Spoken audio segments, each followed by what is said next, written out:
Hello, stream started.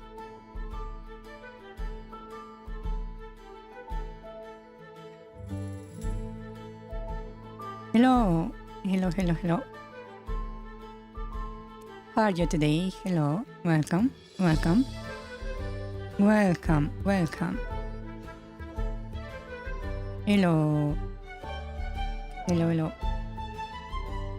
How are you today? Doing fine? That's nice.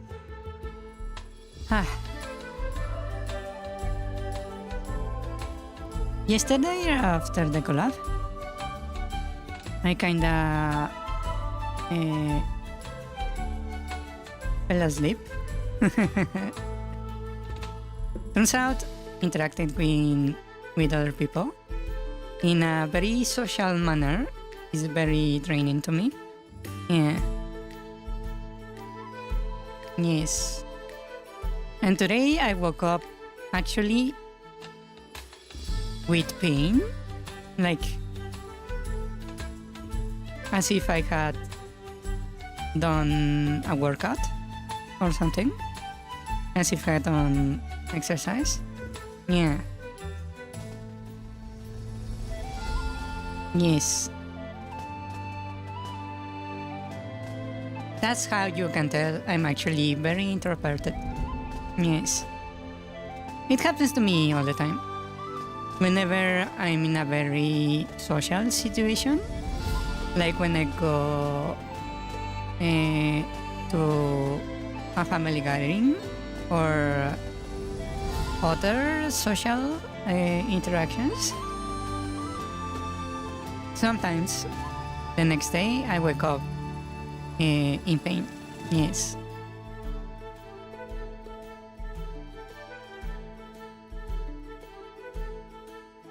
Yeah, it basically is me being tense, basically.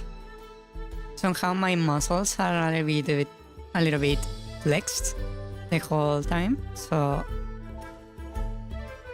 they do get a little bit of a workout. Yeah. Basically, imagine you don't have an option about it. You have to maintain your muscles just this slightly bit flexed, like putting on a little bit of effort. Yeah. Yes. Basically, that's what happens to me.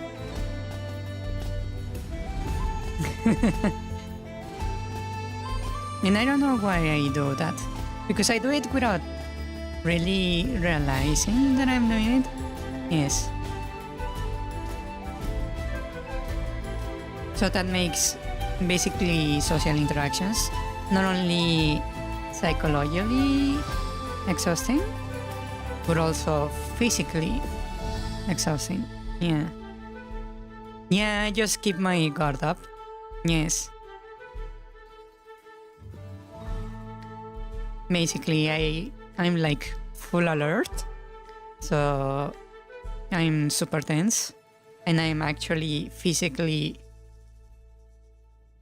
exhausted by the end of it. Yeah.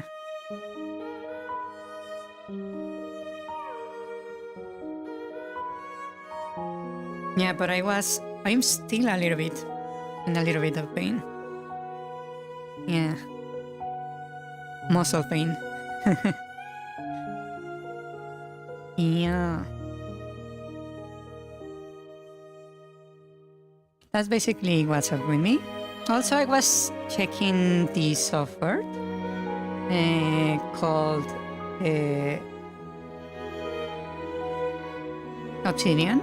That I don't remember if you or someone else in the chat mentioned before. Yeah.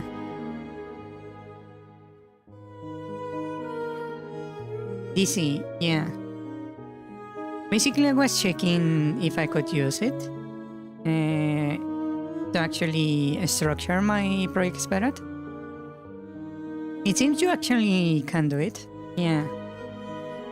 So I've been doing some research. Yes, basically right now I need a way to express my game ideas in a very consistent and structured manner. Yeah.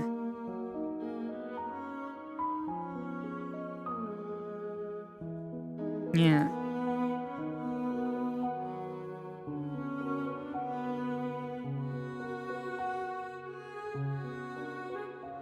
It's how to explain it? It's not that it's good, it's that it's very flexible.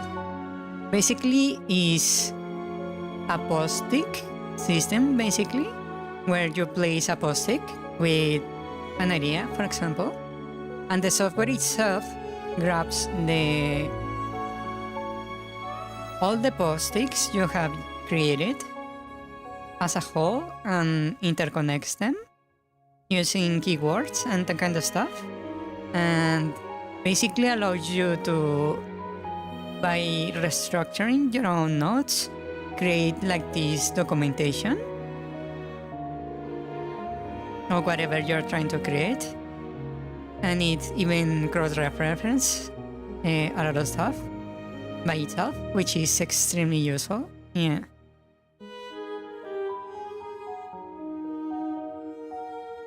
Then the software itself allows for plugins, community-created plugins, and there are some really, really good plugins out there that I have seen. So yeah, it's actually extremely useful. Yeah.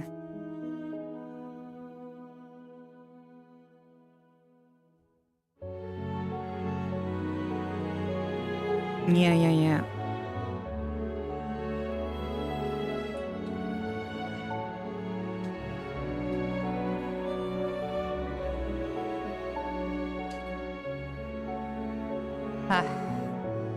And today I kinda want to create some a new dungeon, because I feel like we basically have the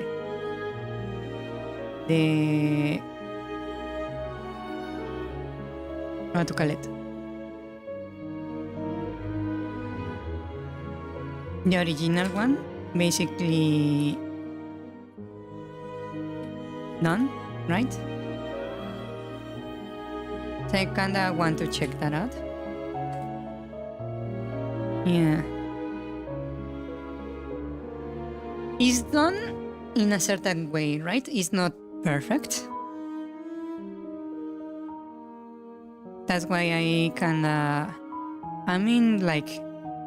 not sure if I should start a new dungeon or not, because the rest of the game is not quite there, right?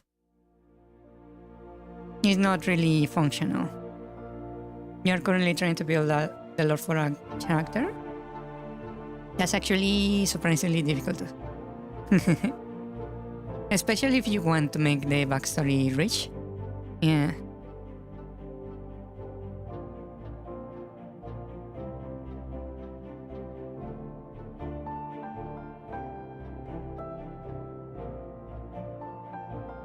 Yeah. That's why I was looking into that software, Obsidian. The only thing I don't know if the thing can do is family trees. That is something I really want. Yeah.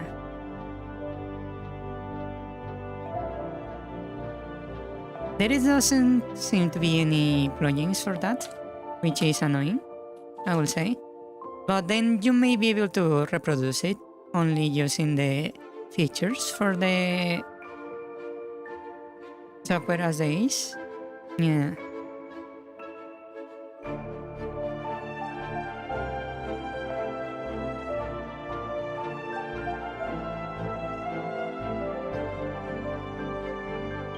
So that's a thing.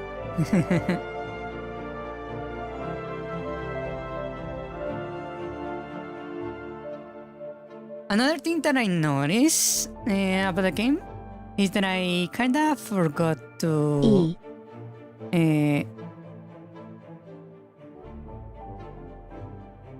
add a few stuff into the game.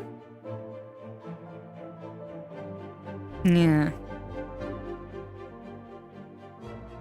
You mentioned one? Obsidian.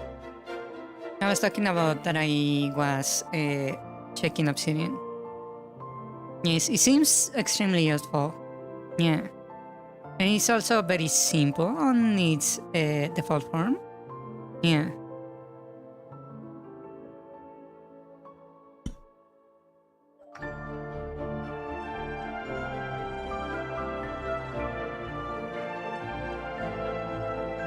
Yeah.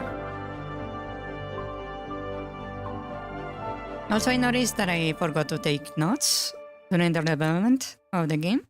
So I kinda jump a bunch of steps that I should have done. For example, I didn't release the prototypes for some builds that I should have done. Yeah. So that's something I kind of want to review today before we go ahead and start with the new dungeon. Yeah. Also, I noticed that the dungeons that well, specifically the one we made, the one for the ship, even though it takes place in a ship, it doesn't really make use of the theme, like at all. Which I think is not good.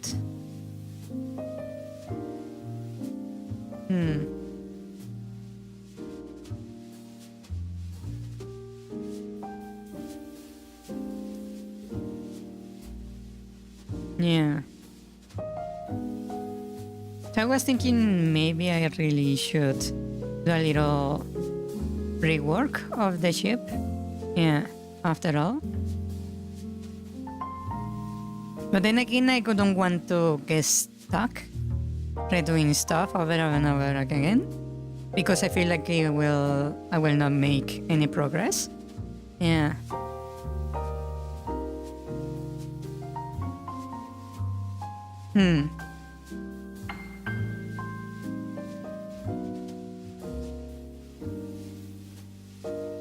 Yeah.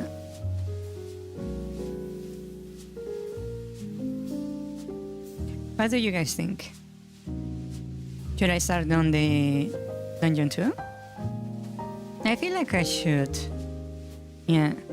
Another thing is that I low-key now believe I should create a dungeon map. Yeah. After doing the reviews of the Zelda dungeons, I come to realize that I kinda need the dungeon map, because if not, the dungeons eventually will become way too confusing for the player. Yeah.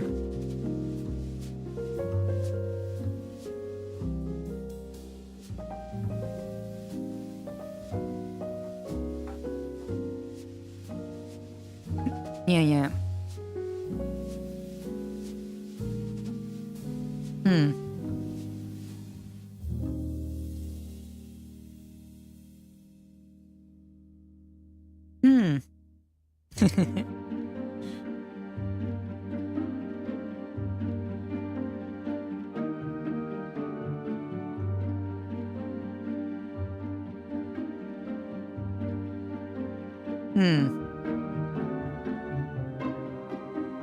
So Obsidian is actually very useful.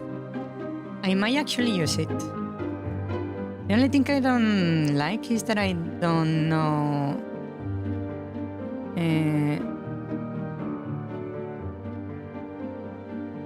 what to call it.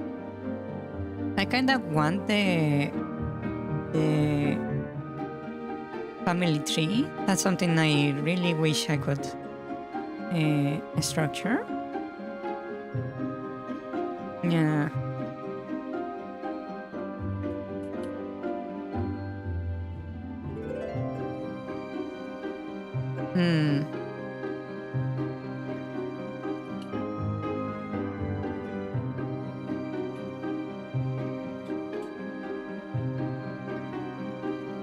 Hmm.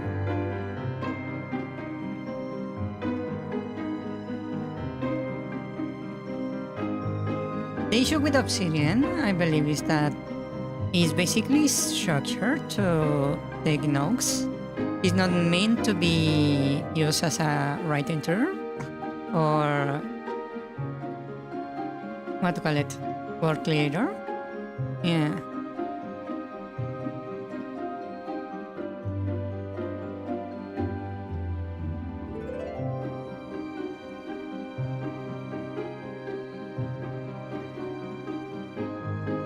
Hmm.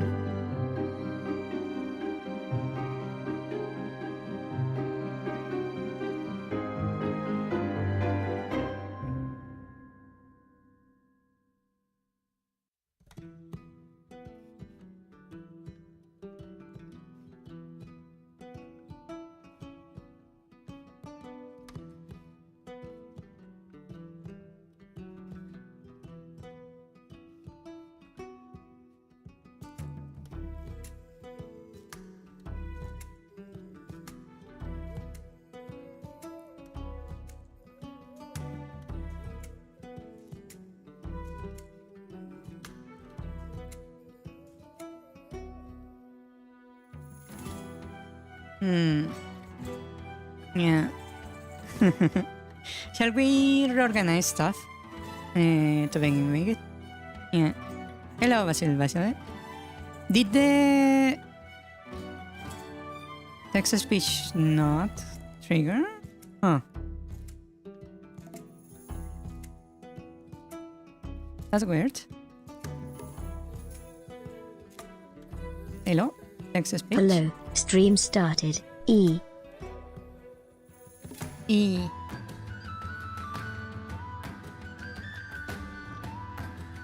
Testing 123. There we go.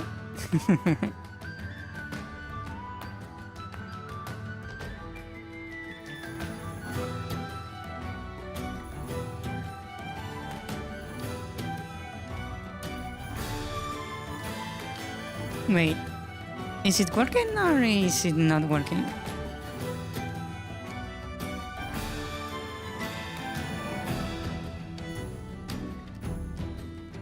Wait.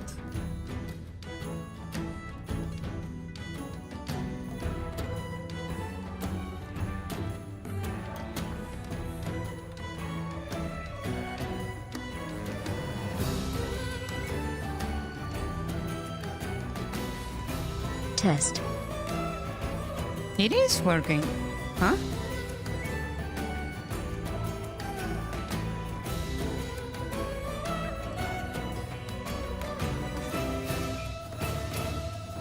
Oh, wait.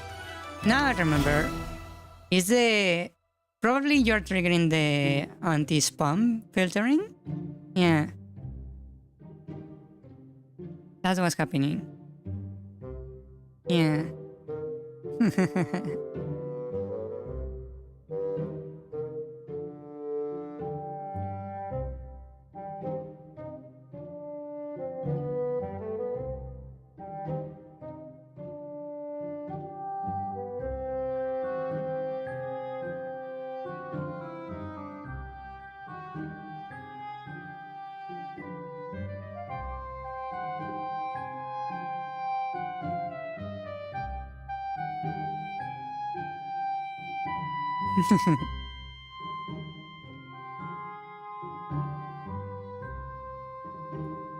Yeah, I think what's happening is you're triggering the spam filter.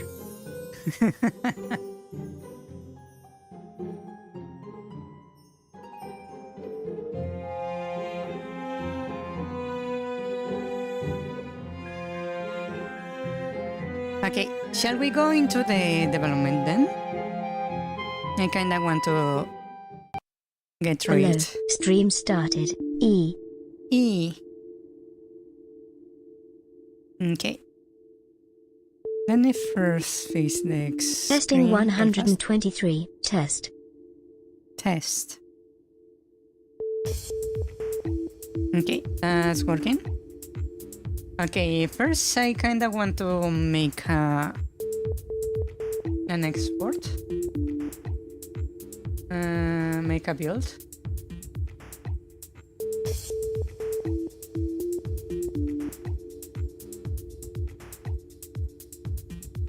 One second.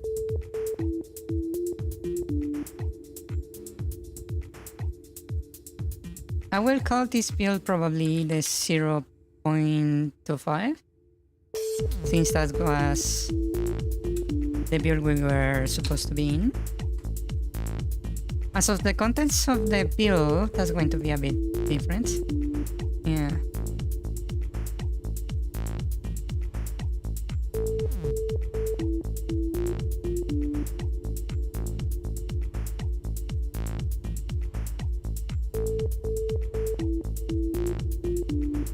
Okay. So I already created the prototype version. So here is the issue. I basically went on a creation spree and skipped a bunch of points from the roadmap that we should probably check before proceeding. Right? So let me show you this. This one right here. Wow. Okay, so originally version 2.5 was supposed to be fixing the pathfinding and fixing the interactables, right? But that right now kinda got sidetracked completely. So I don't know when we are going to execute those two, right? And you can see I actually did the one for the 0.3, but not perfectly, right? We don't have a hit animation without... Do we have a dead animation? I don't even remember. Wow, new jams. Yeah, there is new music. So let's see. Sprites. Enemies. The seagull doesn't have a dead animation. Right? So there's stuff that is still missing. Yeah.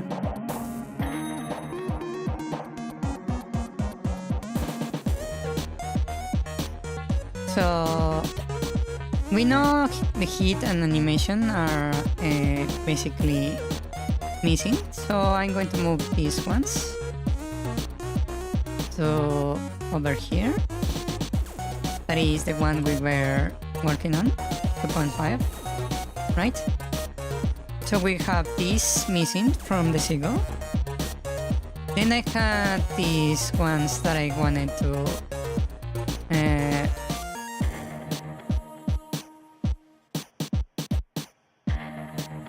create for the triggers that I never actually got around to do that. Then we have the snail, right?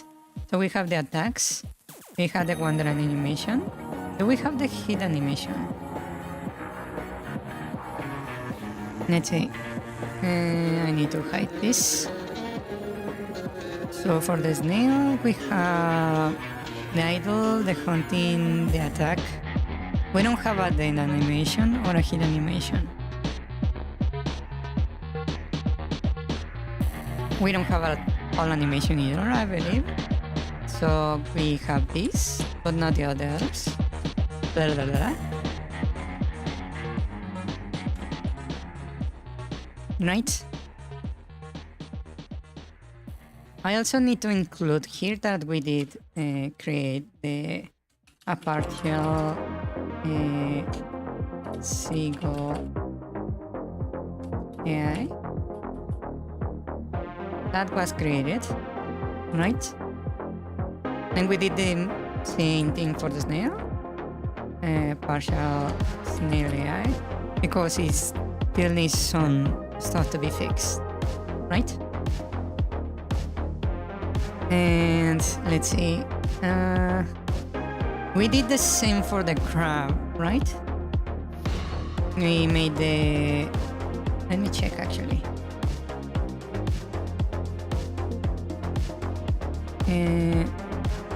crab.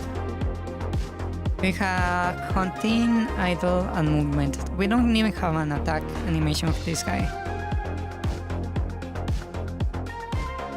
So we have the movement, we don't have the attack, and we don't have anything else. So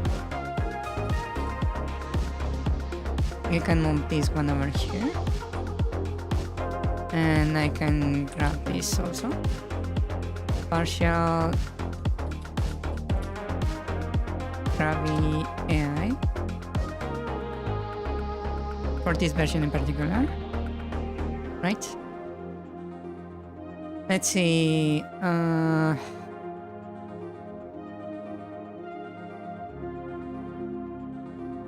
don't even have the siren here in the roadmap yet, or the Kraken. Oh, there it is.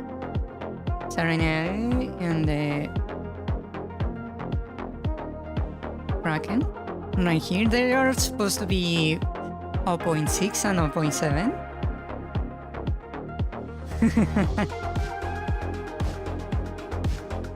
I really skipped quite a lot of stuff, huh?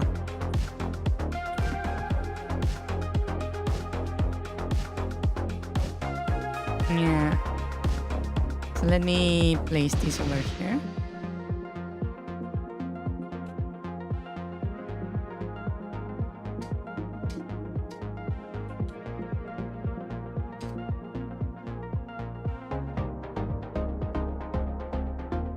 And I will just fix the indentation. Okay, for the attack animations, I believe we're missing the melee attack, right? For the Kraken. We have the whip is missing. Yeah, we are missing the whip. So we have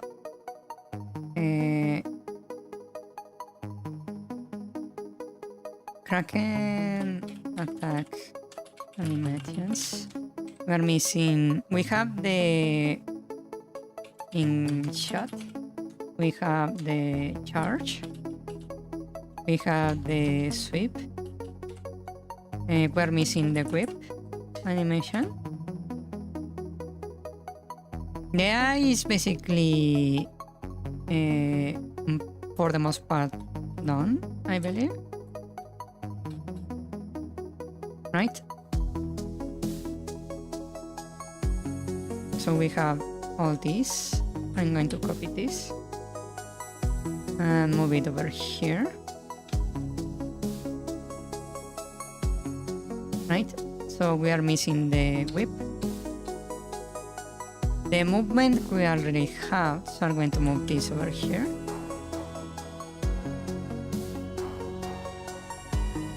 And also we'll call, we have a partial AI. Right?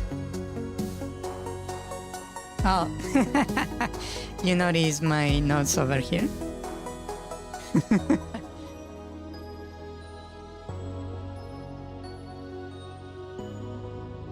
Yeah. Let's see. So we're missing this to finish the AI and everything else. We have the siren, we have the movement animations, we have the let me remove this siren attack animations.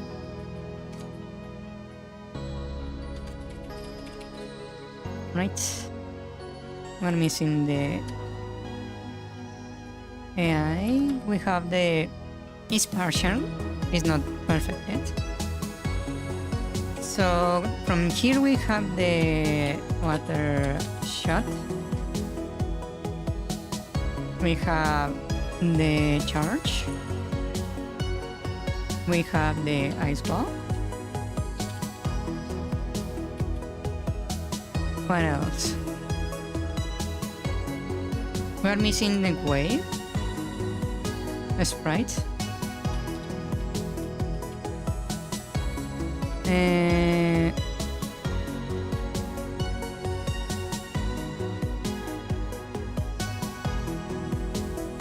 The directional animation, do we even have those? I don't remember actually implementing those. We don't actually. It's just a static image. Huh. Okay, so we still have missing the directional animations here. And from here we have the charge and those, basically. Yeah. So I can copy this. And we will go over here. We will call these ones done. And the same way will declare the Sarin AI incomplete.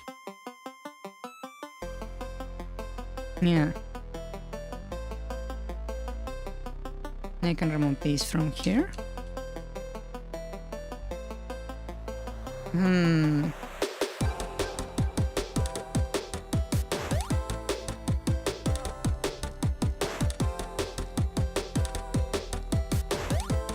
Yeah.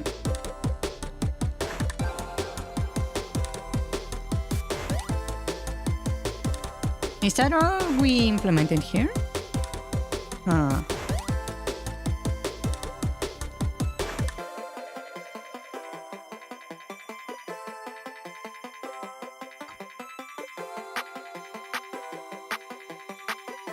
Did I miss anything that we implemented that I have not added here?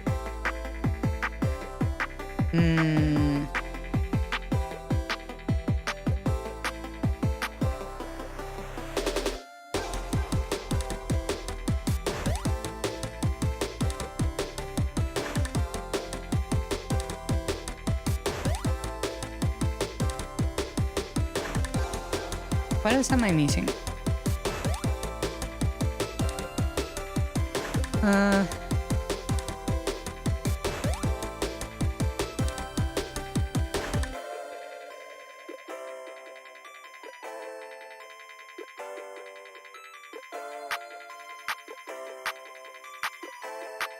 Hold on, I don't want to give you spoilers, so let me check.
Okay.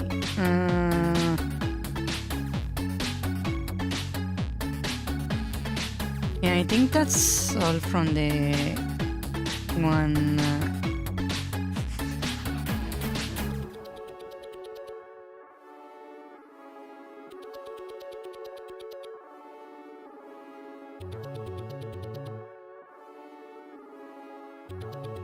From the things I might have bypassed. If you guys cannot really think about something that I implemented that I am missing from the list, then I'm not sure. Let me show my screen again. Basically, this is version 2.4, and this is... Hey, croissant emoji. Hello. Welcome, Michael Daly.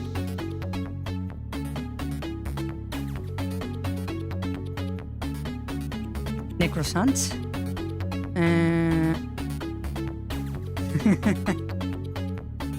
Yeah, that's Peso. also... It's not completely implemented, but it's there, yes.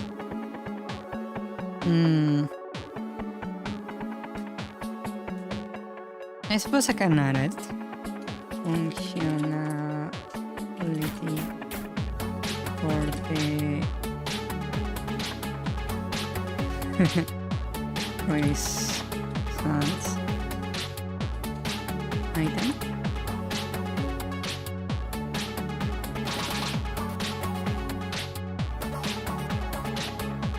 I have not picked a name yet.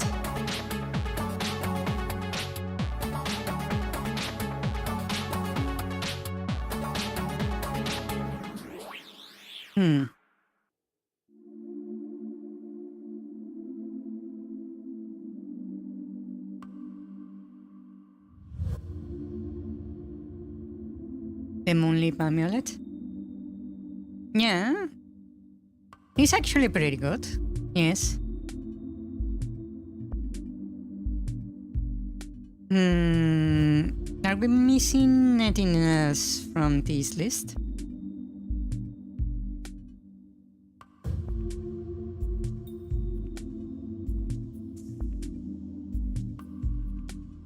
Huh. Okay. Since I think we are done with this, let me copy this. And I'm going to publish the prototype for the game. Real quick, 1 second. Let me just go over here on Patreon.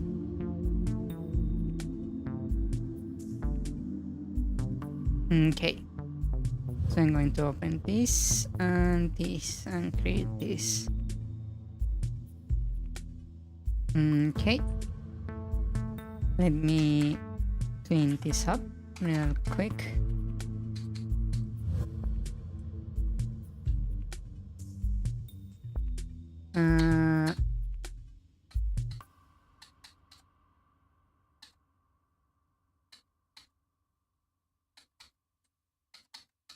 And just clean up the chain log.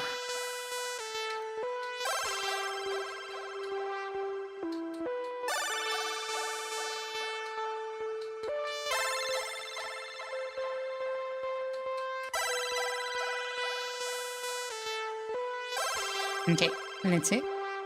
I just need to set this.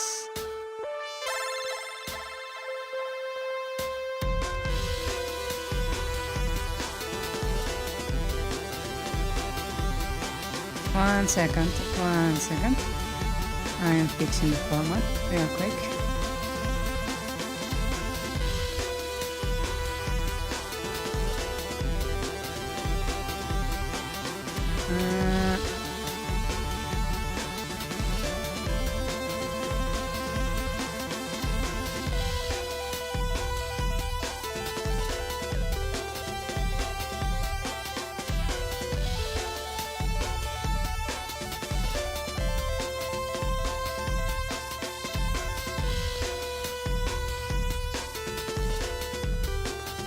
Okay, and this will be the prototype. Let's see. 2.5 for my projects, tags, source code, projects set 1, and the link is going to be for over here.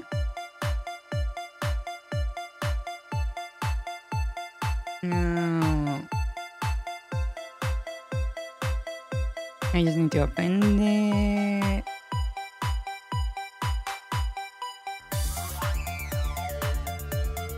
thingy. 1 second.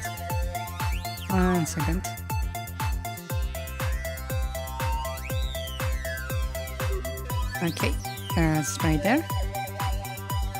And I'm just going to share.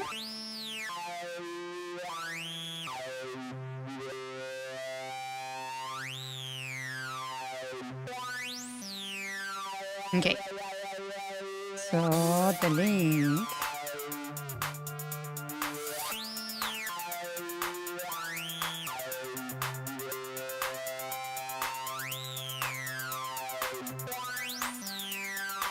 There we go. Let me copy this so I don't lose it. And next.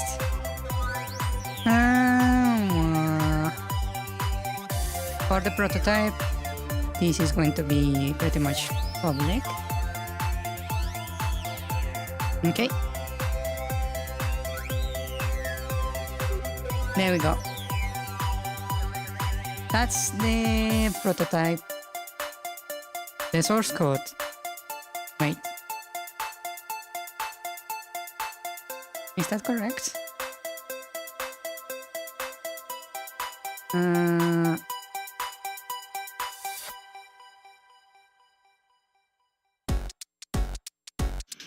Okay.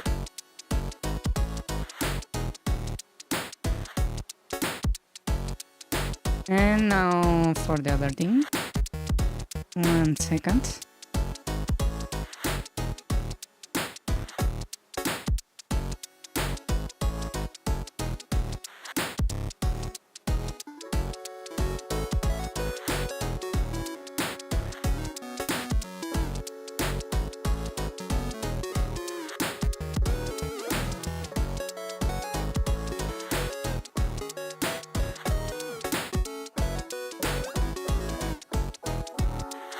Okay.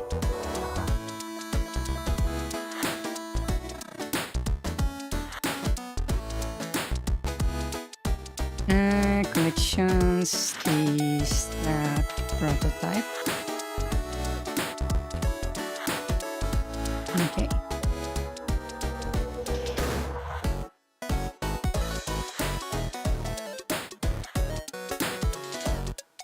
There we go. This version of the game is now officially public. Yeah.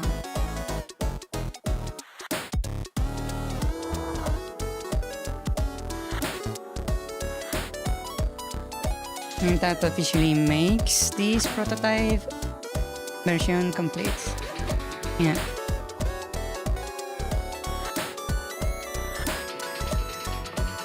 Yeah, there is a lot of bunch stuff that is still missing. It makes me believe that maybe starting the next dungeon is not such a good idea.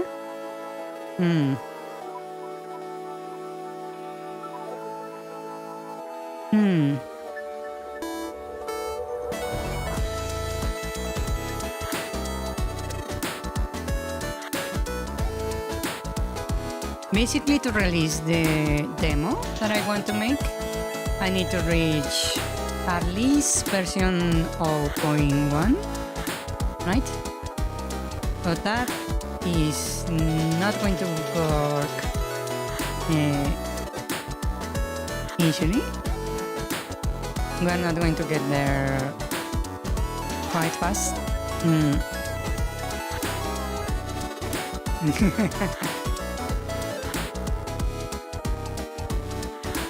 You're still stuck on 0.1111? Yeah. Well, it depends on the way you want to make the game.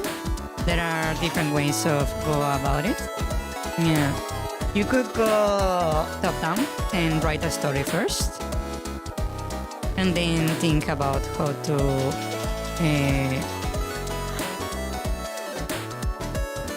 make a game around the story.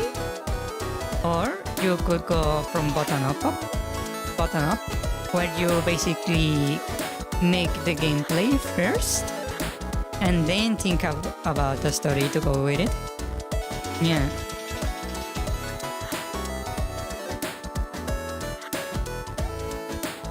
Personally, I'm going with the sandwich style of development, where I both create a story and a gameplay, and I develop both from both sides at the same time. as I try to struggle with the madness that comes with it. Yeah.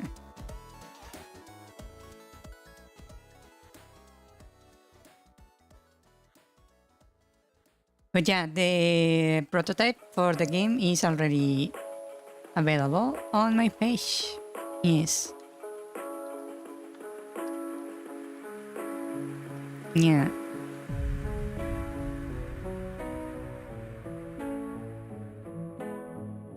If you are interested.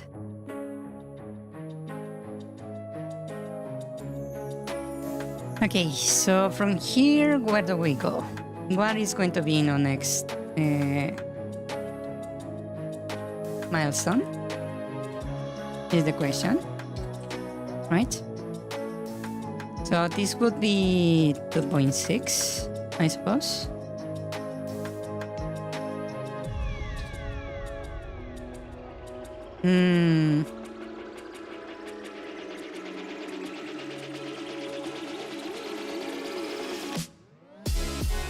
Should we go for the dungeon? The start of dungeon 2?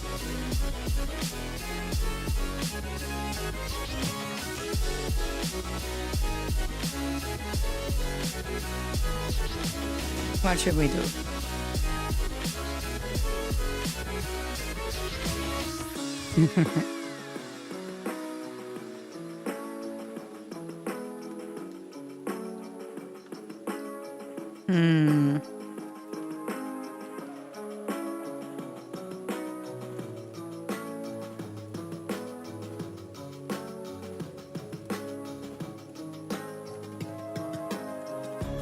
Yeah. I am going to start with the placeholder terrain. Yes. Dungeon 2. Do you remember what the theme for Dungeon 2 is?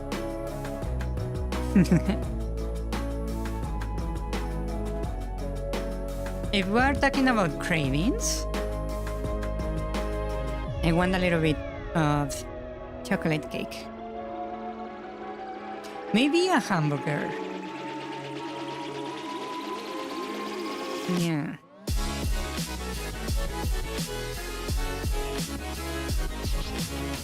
There is this really, really good street stall near me that makes hamburgers and hot dogs. Yeah. The next milestone being 3D, that's way too ambitious, especially given that we're using Game Maker to make the game. Maybe once we start making the 3D Zeldas, that would be an option. Yeah. Currently 3D is a bit much. I do have verticality in the game now that I implemented the croissants. Yeah. The theme for this one, it was forest. Yeah.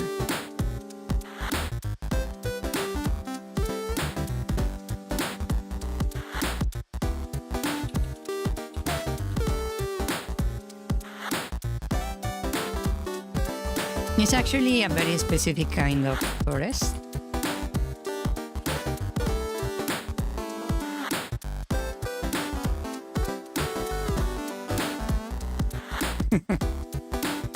First we need to make, I suppose we need to decide on the size of the game. What do you like in your hamburger? What do I like in my hamburger? I actually like them very plain. That is lettuce, cheese, the hamburger meat, the buns, mustard and ketchup, and that's pretty much it. Yeah. The flaming forest, that would be quite the thing. The snow forest would be not completely out of theme, but it would be very weirdly positioned in the given the structure of the game. Yeah.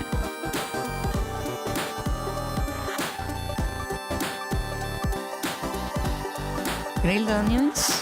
I actually don't like onions in general. Yeah. Pickles? I do like them, but not with a hamburger. I feel like these flavors don't really combine for my taste.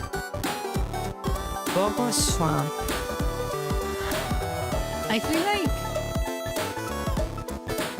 how common are swamps in the Zelda series?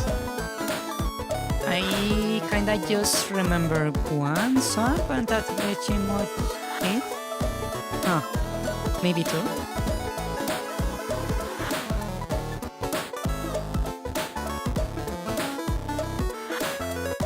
Bell pepper and bacon.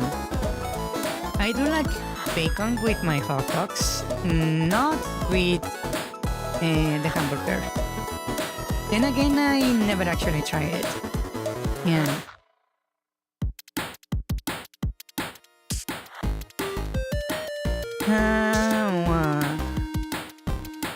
The first thing we need to define for the dungeon would be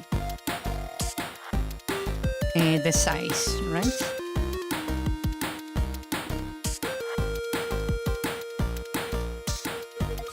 Potion swamp like an from some games. I actually hate the potion swamps. Yeah, especially because usually my builds are very movement heavy, very maneuver heavy, not very tanky. So poison usually limits your mobility, especially if you are in a poison swamp. Yeah. A cheese swamp. That sounds very sticky and very questionable in Origins. Also, sounds like the smell would be awful. It's not that much if you are lactose intolerant. That would be funny. Yeah.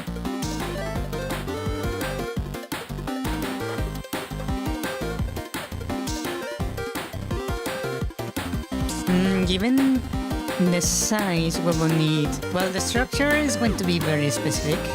It will be a lock and key type of dungeon. Yeah. So you could think, as an example, the Forest Temple in Ocarina of Time as a reference. Yeah.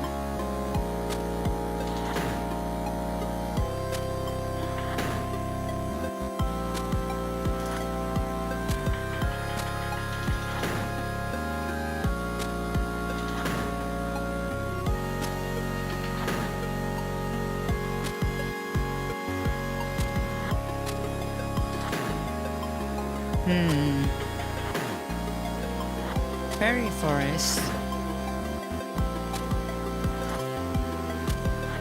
That would be interesting, but that would require the boss to be basically someone like Titania or something of the sort. And it wouldn't really match the lore of my game in general. Yeah.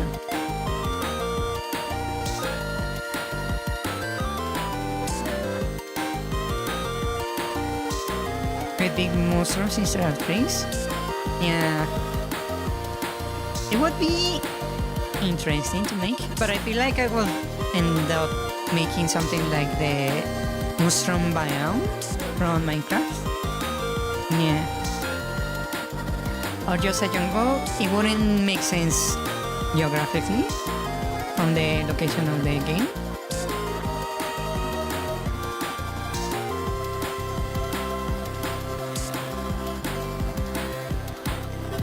A what?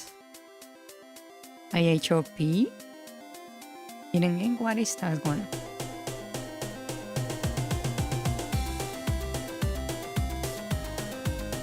Wait, what's that? Hold on. What is that?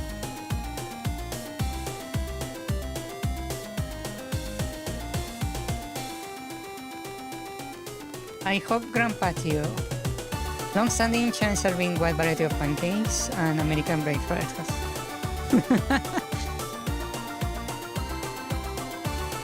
I hope the restaurant.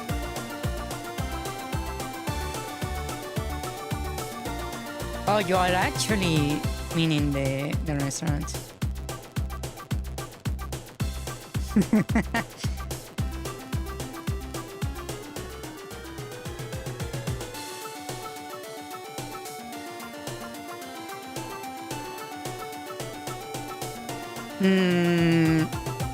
Geographically, this would be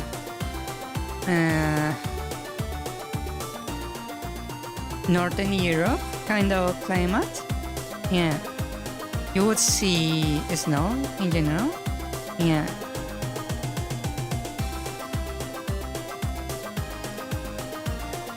You wouldn't really have any jungle kind of biomes in this area. You will have a lot of boreal forest. Yeah. Maybe it's a Scottish culture.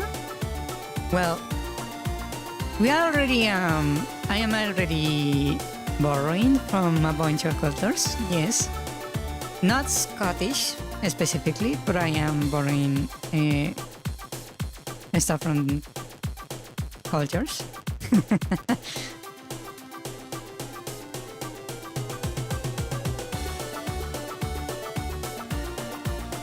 Yeah. New Zealand? It would be a more... let me check the maps so I don't make a mistake.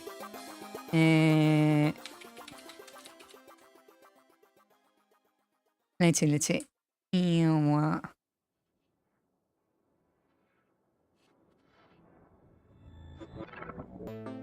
It would be more of a...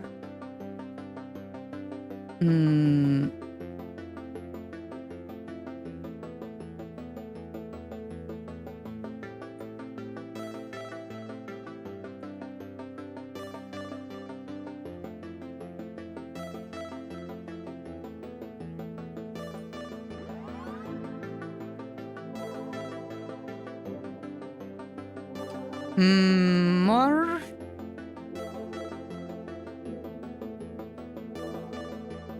what to call it? More Germanish, Northern Germanish, yeah. Kind of terrain, yeah. The thing is that I don't want to say too much about the location.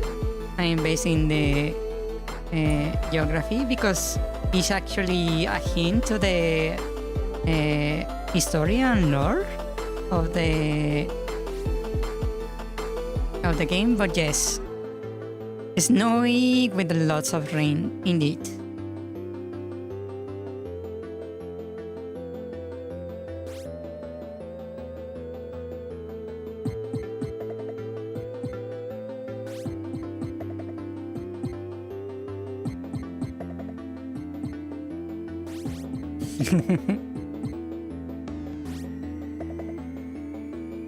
I can tell you that I'm basing it basically on the...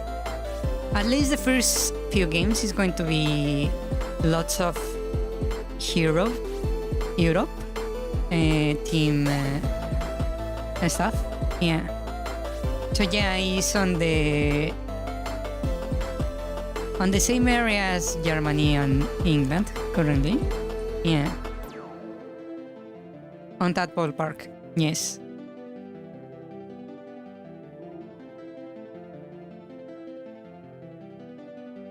Yeah.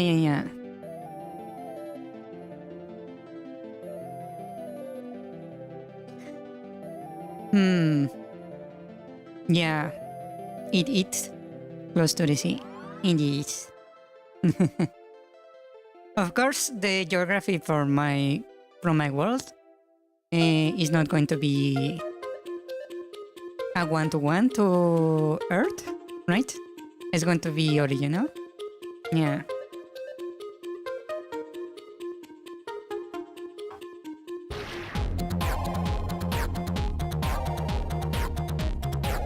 Okay, we need to determine the size. And what else? We know it's a lock and key. The theme of the dungeon needs to be forests and turns, right? So I need to define a running theme towards the dungeon. Yeah, the environmental hazards are going to be probably turns.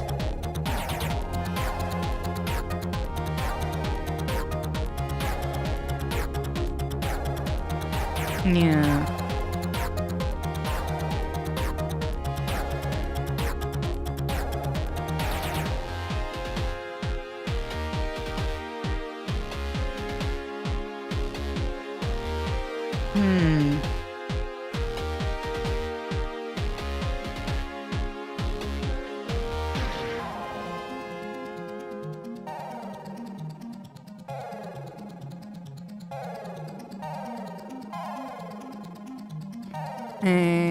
The process are surface to walk, jump on.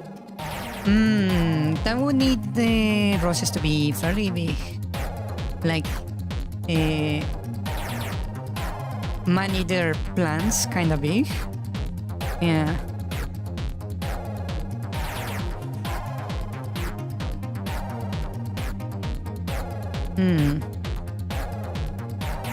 The hazards would be indeed probably the turns. Right? Probably when it comes to obstacles, the turns itself would be an obstacle. Yeah. We just have several roses from a platform.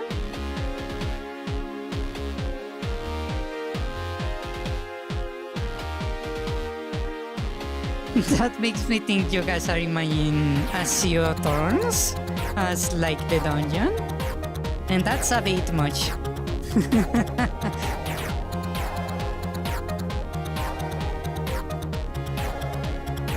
Yeah.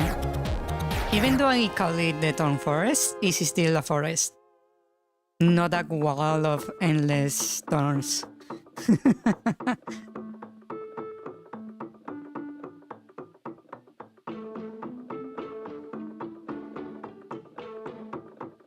Vines?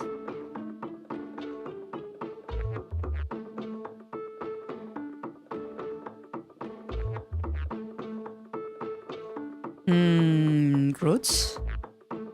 Roots is a good idea. As obstacles? Yeah.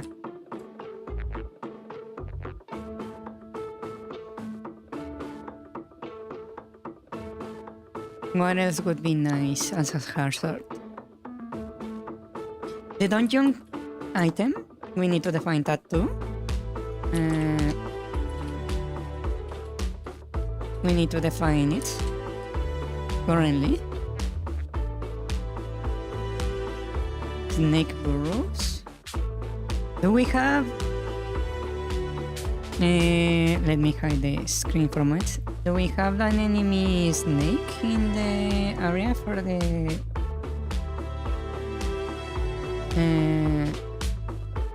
dungeon? Let me check. Dungeon 2. Enemies, we have this. We have the bunny. We have monkey, hawk, bear, a cat monster that we have not really defined. The sub-boss is a wolf, and the boss is an eagle.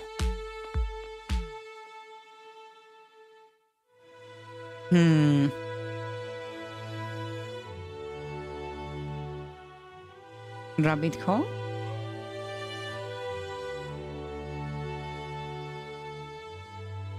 We could change things. These are not necessarily meant to be like this.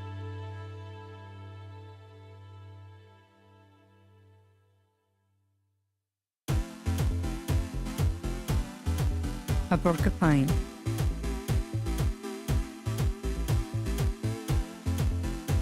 Oh, like a spawner for monsters, you mean? Ah. Porcupine is a good idea. I can add it here. Yeah.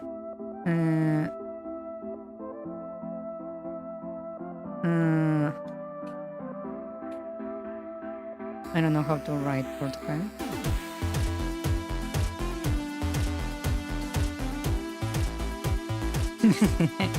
I could call it just okay, so and just call it Sonic.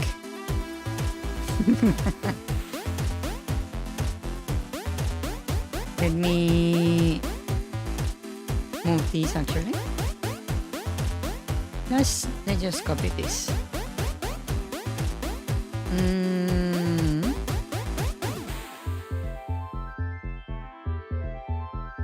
Okay, I will place this right here just as a reference.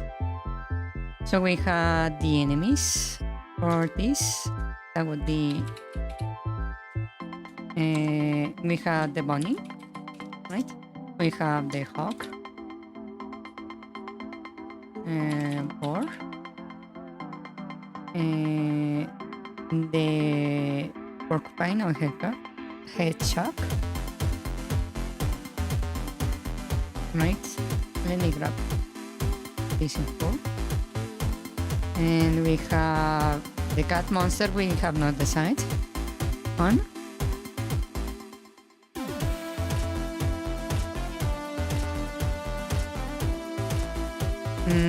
We have the sub-boss as the wolf and the boss that is the eagle.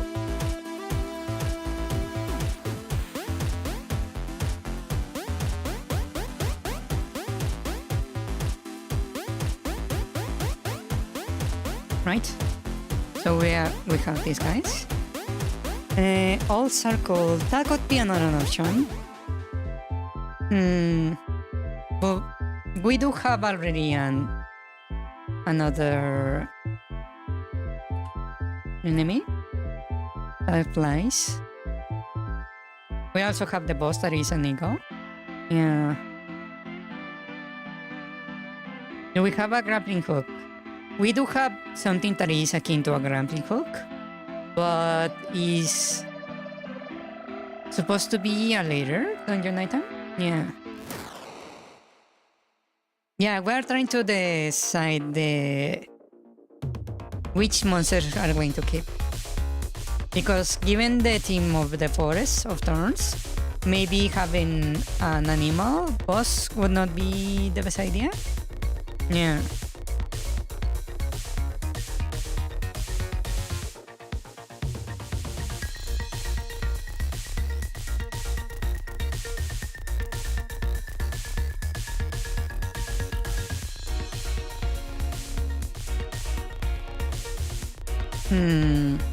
We also call that we have the spawner.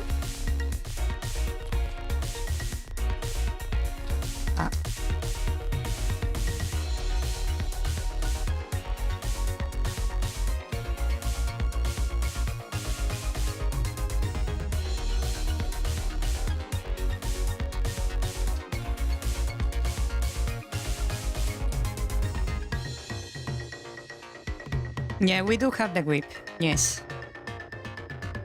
You must keep in mind that whatever dungeon item we choose, it needs to fit the theme of the dungeon, it needs to be used throughout the dungeon, and also it has to be the weakness of the boss. Attorney Rose. And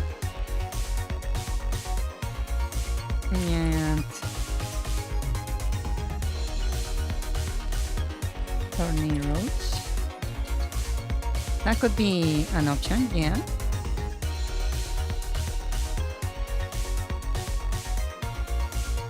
Like a vine whip.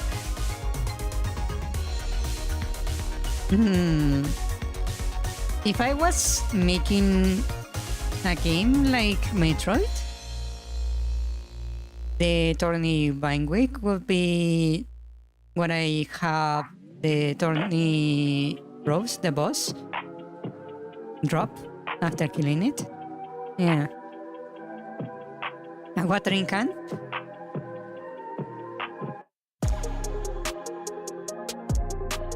That would work if the dungeon was the opposite. If it was a desert kind dungeon, I will use a watering can. Yeah. A bucket.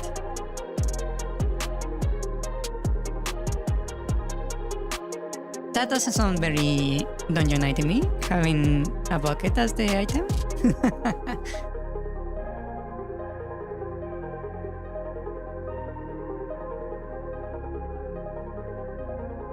Let me check what dungeon items we have, ideas we have floating around.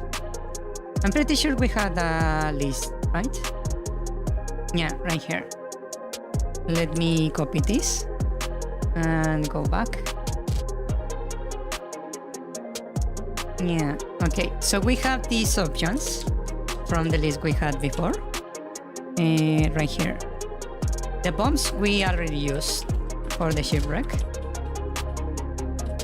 Right, this is already used.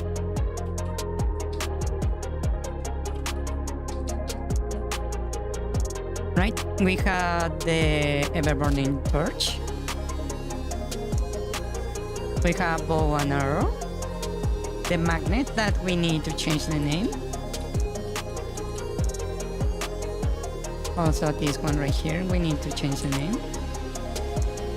We have the whip.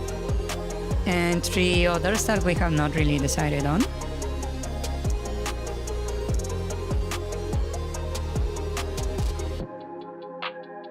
The bow and arrow put a bit between the boss and the player.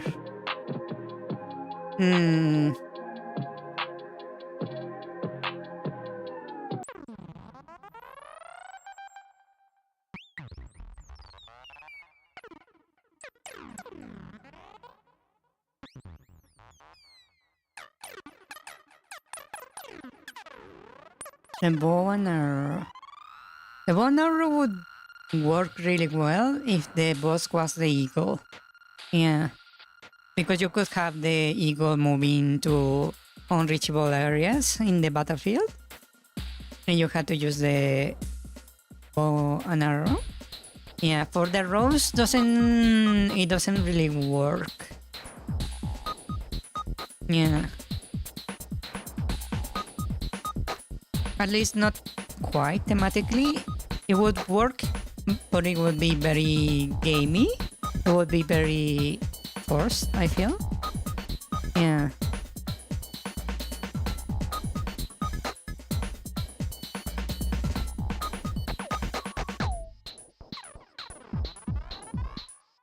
The magic croissant, it wouldn't really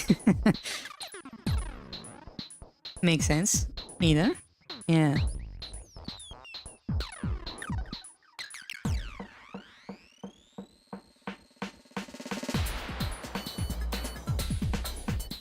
The whip vehicle would not really work either. Unless we make the boss like huge, like several screens big, it would not really work here. Something like a big. That would be useful for the next dungeon, the cave dungeon. Yeah.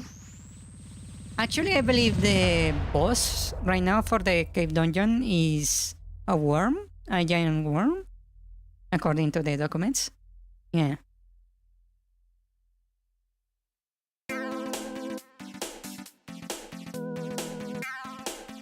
The torch. The torch would work both on the cave and the forest. Yeah, you could use it to burn. Yes. Burn the thorns. You could use the thorns as an obstacle, right? Blocking your way.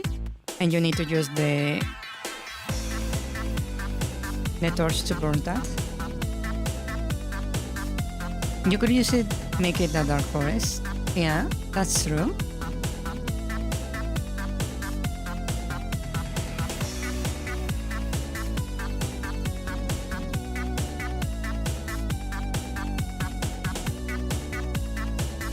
Dandelion gun, make the flashy spawns around.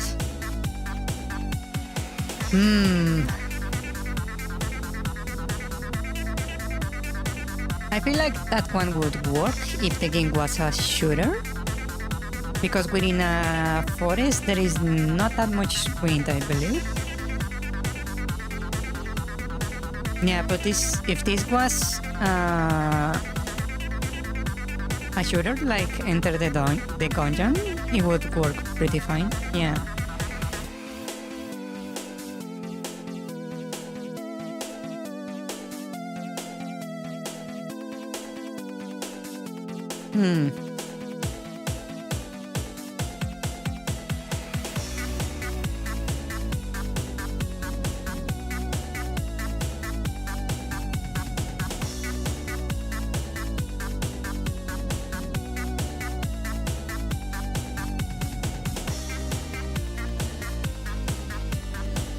So which one do you think would be better? I think the bow and arrow wouldn't really...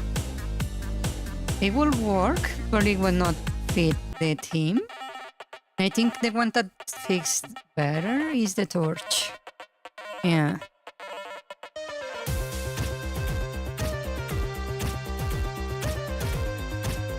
Torch? Yeah. Let's do the torch. Yeah, 1 second. Let me check something real quick. Okay, I just wanted to check if I cut the text for the dungeon items or I just copied.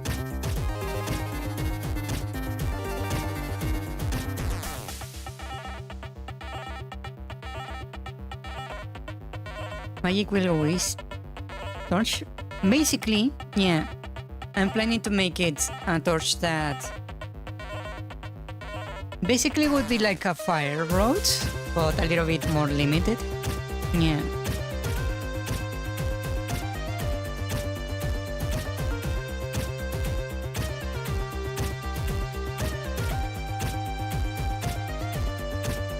Make it a lamp. A lantern. Yeah, but if you make it a lantern, it will not really be very offensive, if you think about it. I feel like the torch is more battle-oriented, right?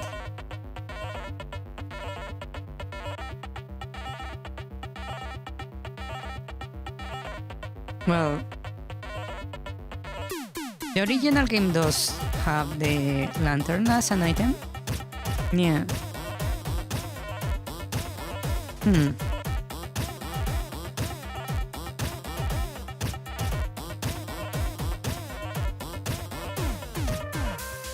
Spiking metal torch with a blue flame. Now that does sound like a weapon. Yeah. But this torch is meant to be just to burn, not to whack people with it. Really? So... it is a weapon, not that much of a weapon.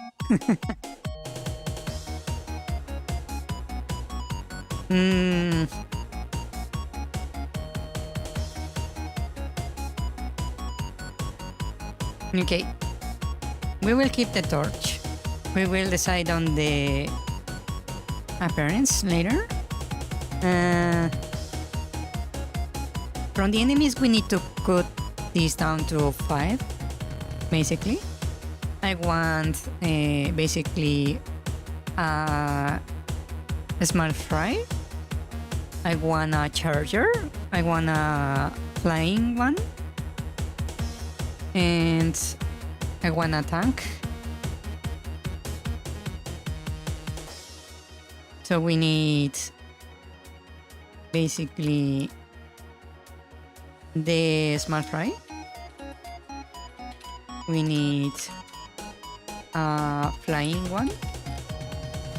We need a range We need a tank. And we need the charger.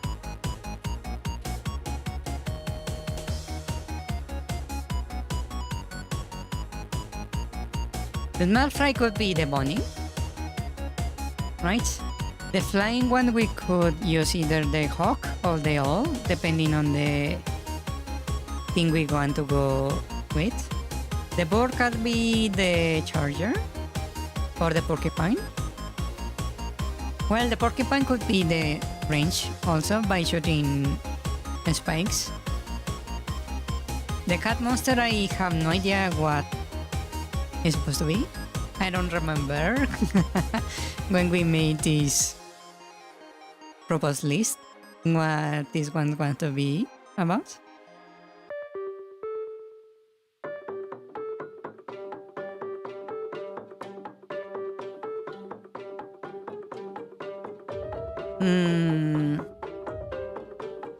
The manticore? It could be a manticore.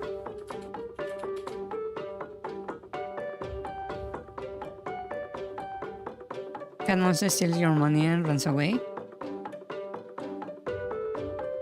A cat thief is another option.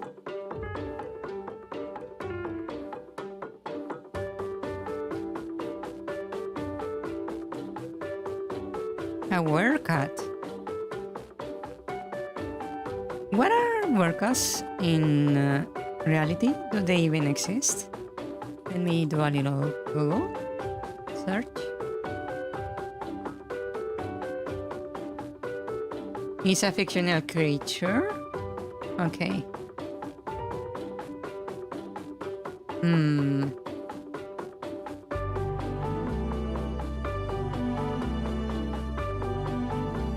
Just under in the first set.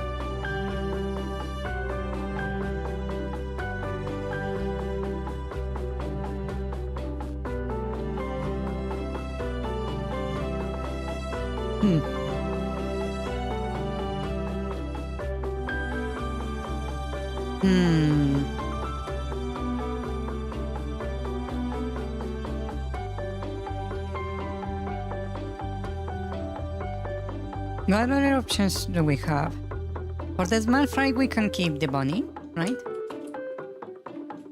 For the flying, we could have either the hawk or the owl. One of those two, right?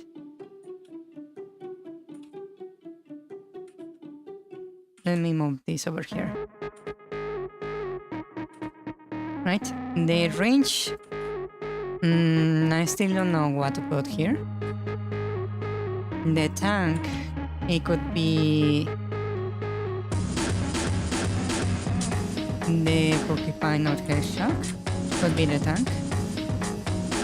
The charged one could be simply the boar.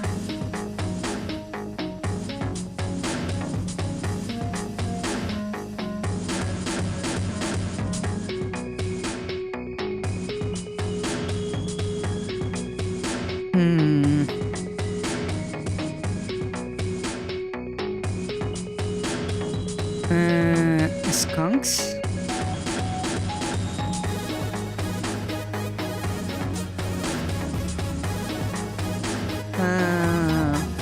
We could make it a little bit plant-based. We could make this like a pea shooter or something of the sort. The skunks, I don't even know if they are actually on this climate. Let me check real quick.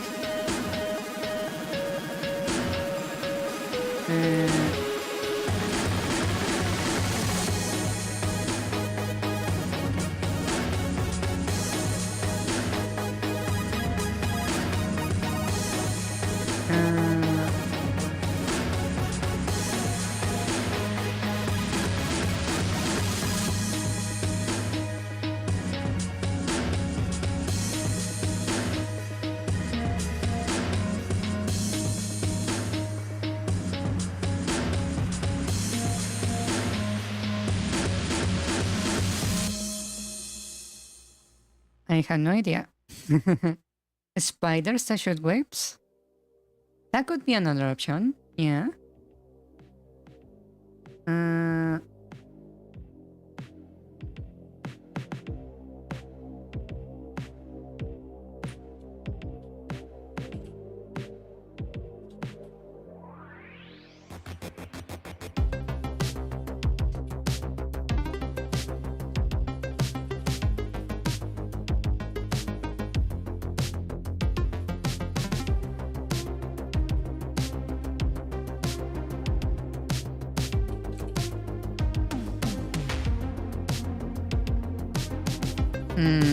It seems there are not in the region that I am basing this place off. No skunks. Let's see.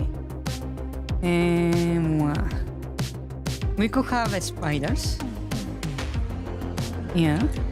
And spiders could be in the cave. Yeah. That's true. It could be for the cave.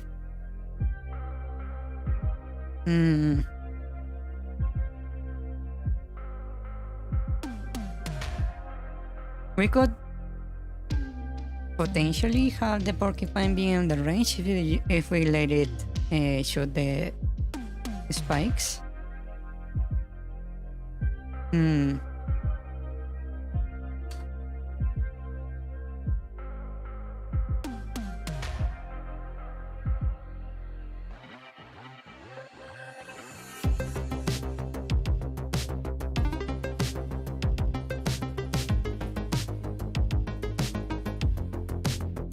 What else could be there?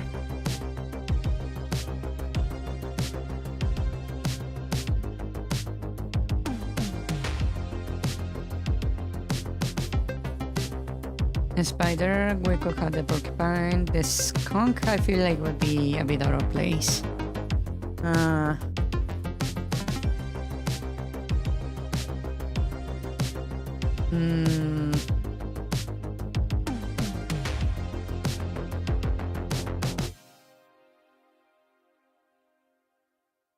We could have monkeys throwing the banana. The issue is that this is not a jungle, and I don't believe bananas exist on non-tropical areas.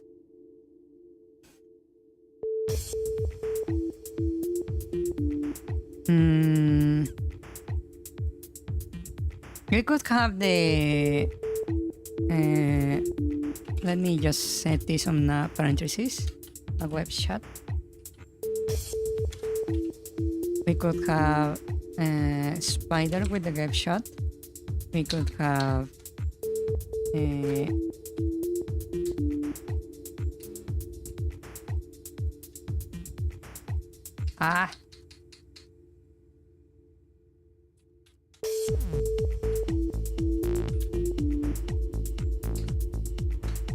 there we go. We could have, for example, the hawk with a feather shot. What else?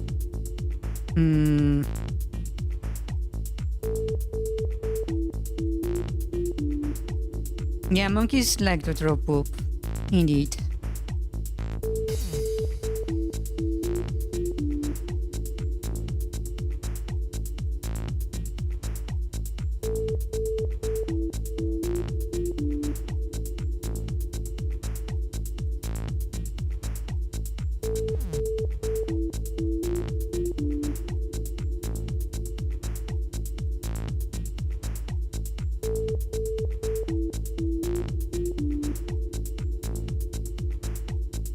There won't be any human enemies in the game.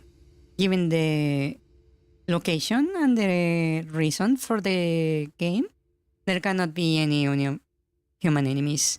That also means I cannot have stores or that kind of stuff in the game, which is actually a bit difficult because it makes some stuff the original Zelda does pretty much impossible. Yeah.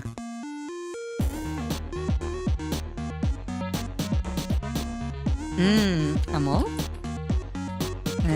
throw rocks.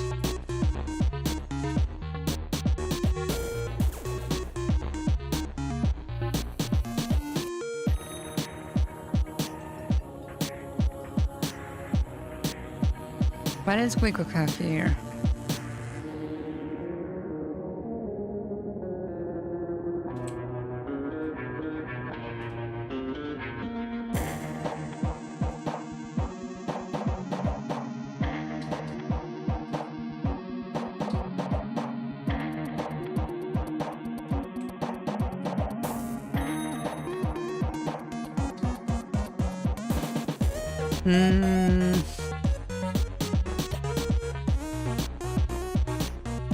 We can even change the sub-boss if that doesn't really feel correct. On the boss we have the... could be the ego or the giant or the rose. Yeah, we need to reduce this at least to 1 per category.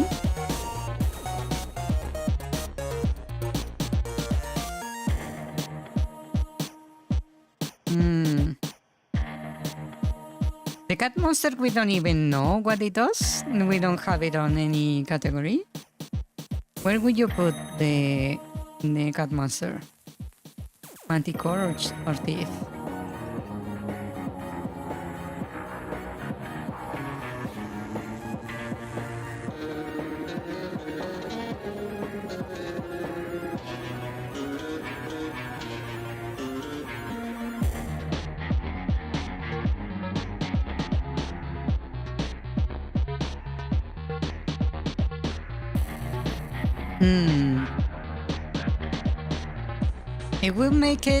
If we make it the thief, we could have it be part of a range once, where it will throw money at you, would basically run to you, steal money, and then keep its instance as it slowly attacks you with the coins.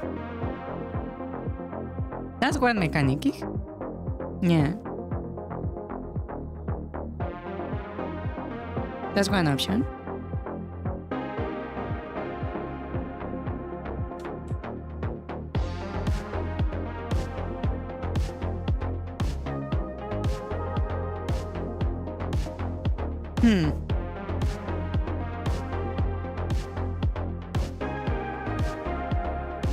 We have, from the hazards, we have burns, obstacles, thorns and roots.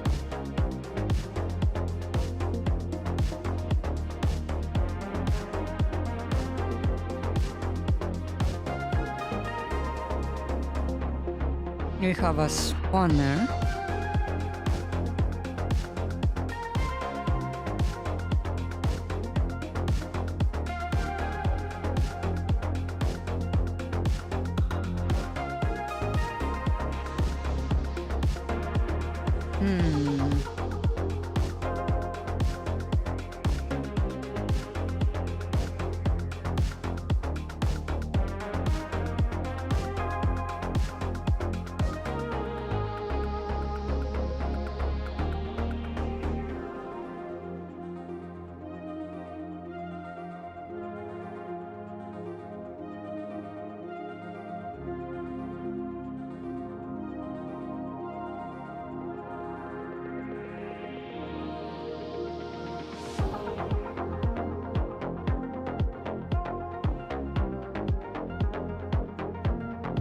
Okay, so the Malfry we can keep as bunny. For the Hawk of the Owl, how about we set this on a little pole? How about that, huh?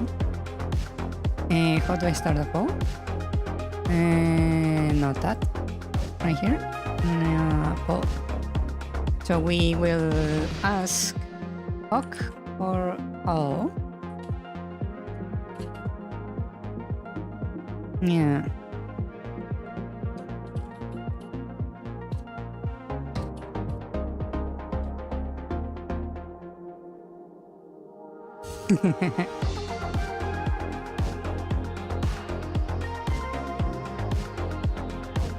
Pick your poison.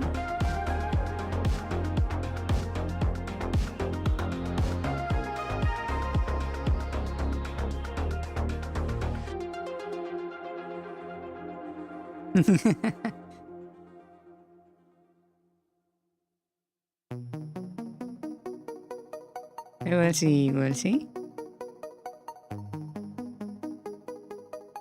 Then we will choose between the spider, the hawk, or the mole for the range. Yeah. There's a chance we will need to... what to call it? Have two varieties of hawks, depending on the results. Yeah.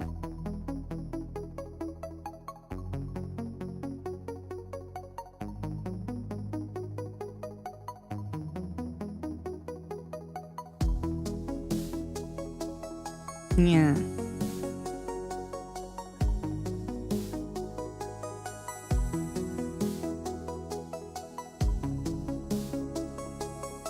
From there, what? We will need a tank, I suppose.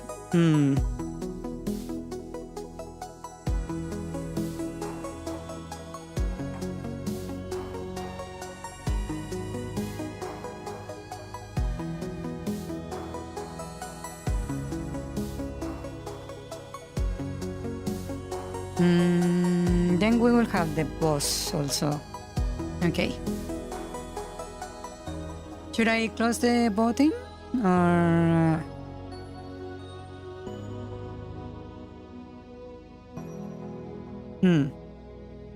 Anyone missing from the vote?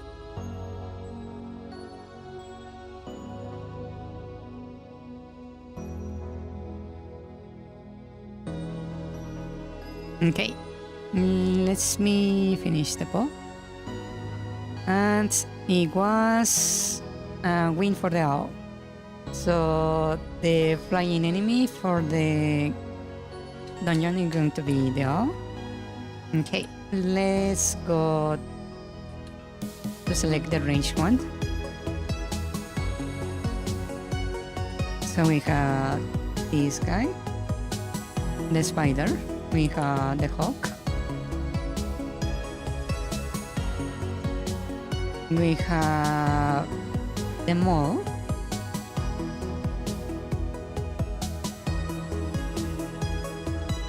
there you go.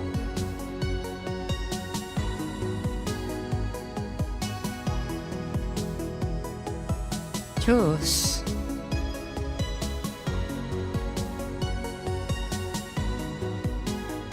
Spiderweb, hawk, and mole. What do you prefer to see as a ranged enemy in the dungeon?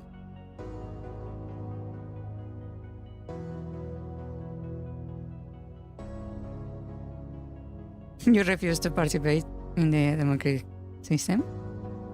Wow.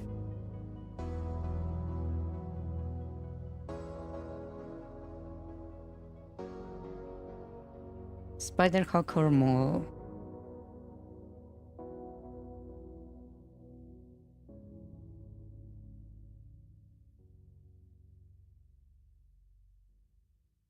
He knows the horrors of the democracy. I will actually wish YouTube had the other system. The one that is based on rankings. Yeah, I prefer that one system. It's funnier also. Yeah.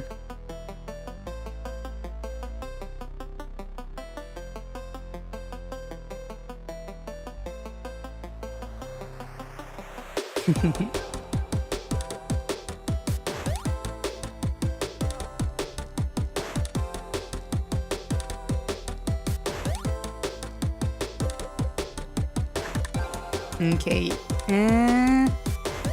It's currently split between two. So if you want to be the one that breaks the what to call it, the draw, you can vote right now.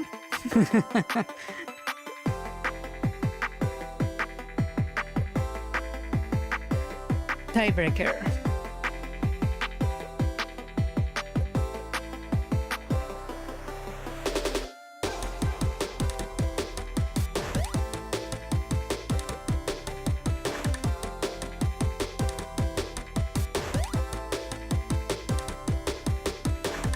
or refuse to make Verthandy pictures of that? Yeah, you can answer that.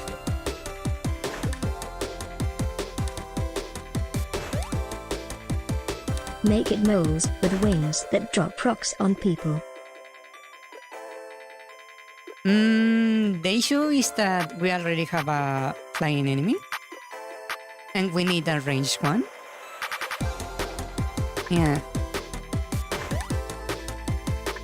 We could do that one. Yeah. I actually cannot vote on my own poll. Will you believe that? I would have done it, but it won't let me. You can see I cannot really pick anything.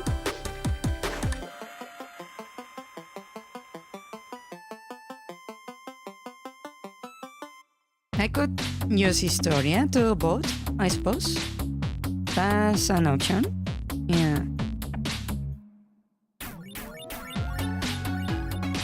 I just need to grab the channel's link. 1 second. One. And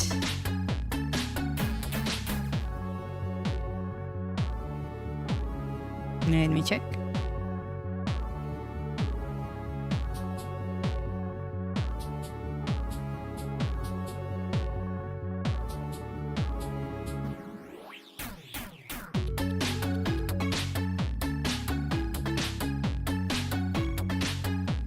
There we go.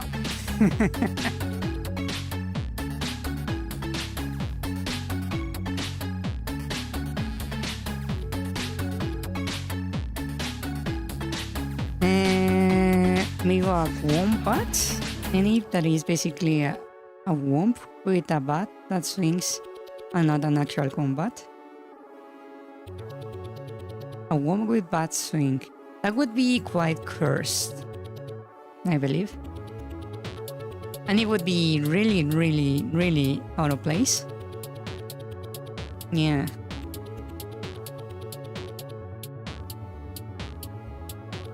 Yeah, sounds like something that will be on Silent Hill. Okay, let me end the poll now.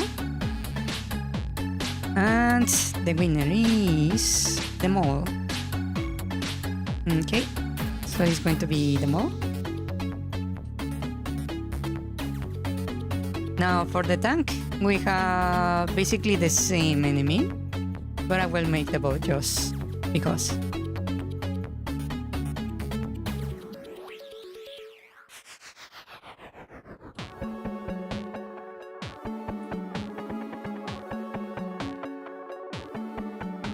Choose.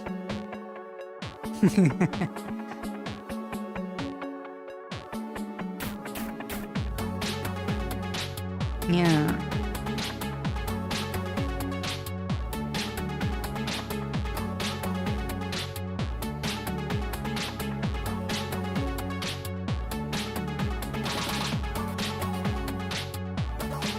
I also don't know the difference.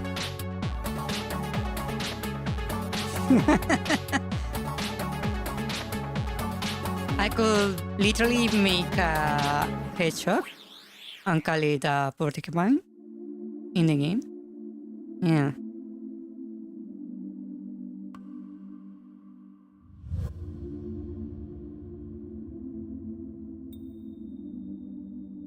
Just for the lols.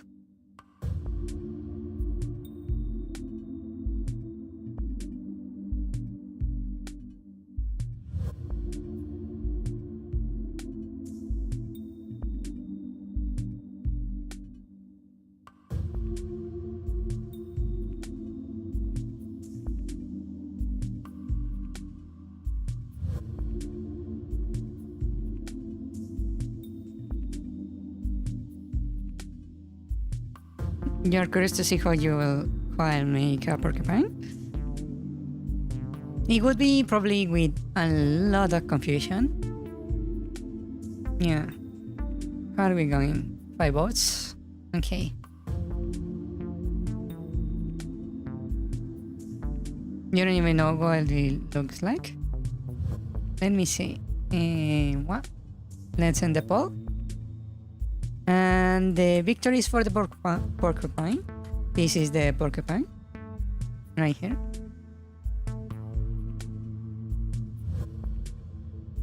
Yeah.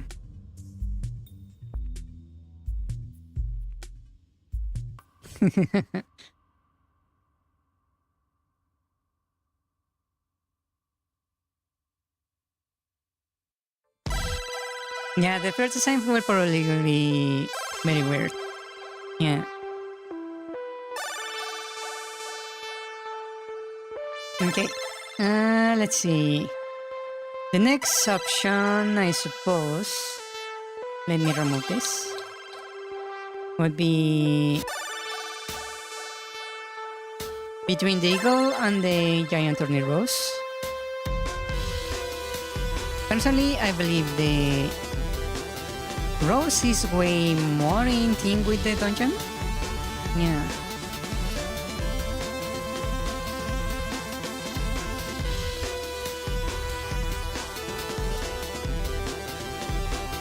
There we go.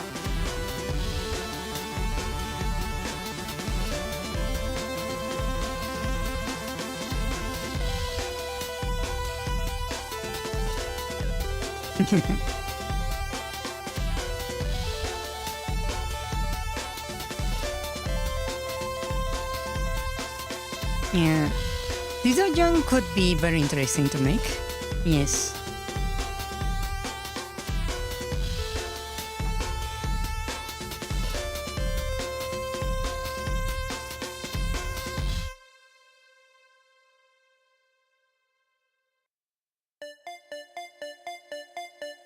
I imagine the giant Torniros as a boss would be very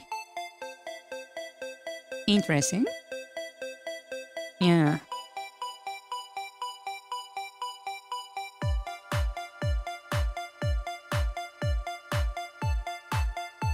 Hmm.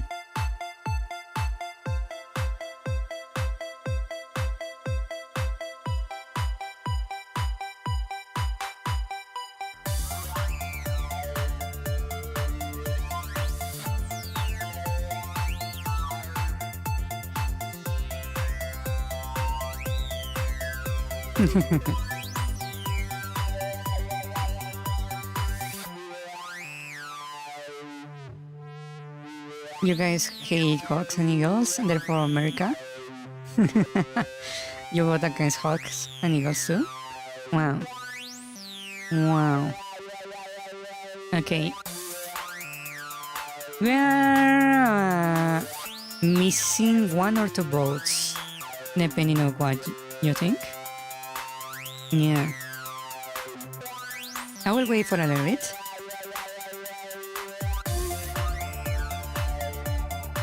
It's not that you hate them, it's that you think they are meat.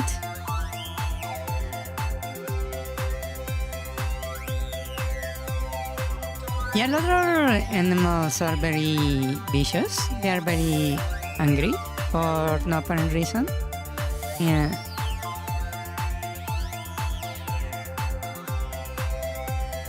It would be stationary, yes, but I can think of a way to make it more interesting. And you know?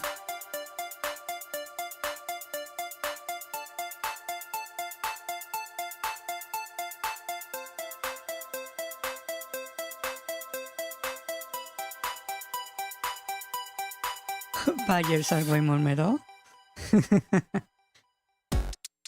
Okay, I will end the pool now. Let's see. The giant rose won this one. Okay, so we remove the eagle.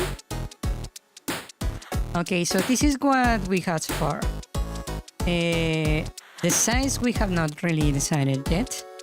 It will be a lock and key type of dungeon. Hazards is going to be basically turn based. Obstacles will be thorns and roots. We have the spawner bunnies to make things a little bit more difficult. We have the small fry guy is going to be the bunny. The flying one is going to be the owl. The ranged one is going to be morph. The tank is going to be the porcupine, and the charging one will be the boar. Yeah.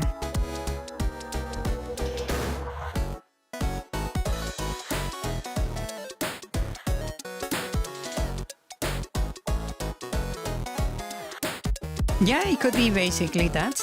The Scarlet Tree avatar. Yeah. It could be just that in it. I suppose it's going to be a wolf.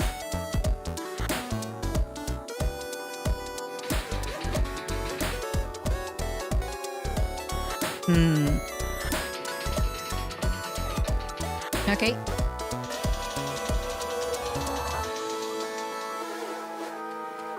So we have 4 enemies defined now.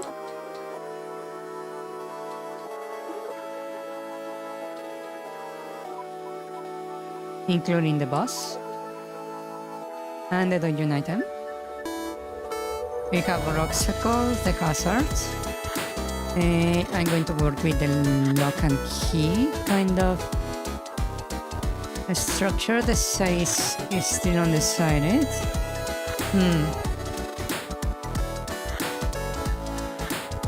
Okay. Oh. Let's see. Now that we have that defined, let us make a little map about it. So let me open my folder. And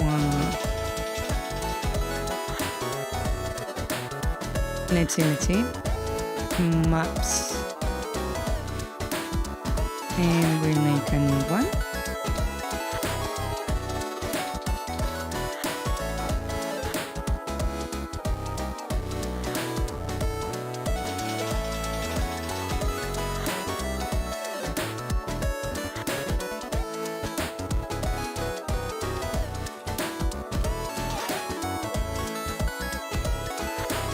Okay. Attention. 2.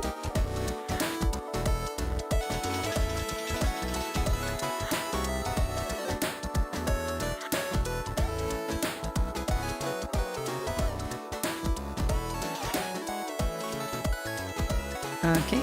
And I need to create the dungeon map. 1 second. Let me copy this right here, over here, and we can go work with this. Okay. So I'm just going to clean this map real quick. And we will clean the icons. And the doors. Boss location. The critical route I can also clean. The plain draw. Did I miss the keys? I missed the keys. Okay.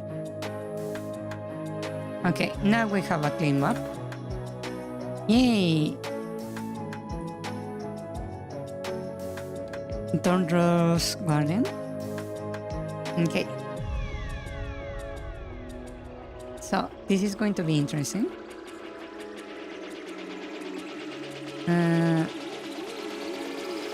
Okay.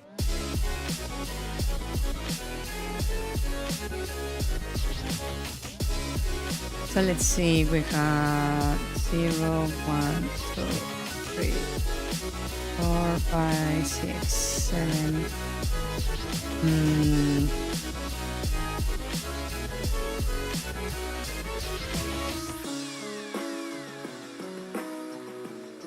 We have 15 versus 8, I believe.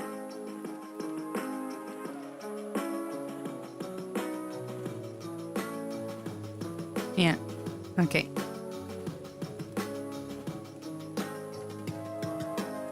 So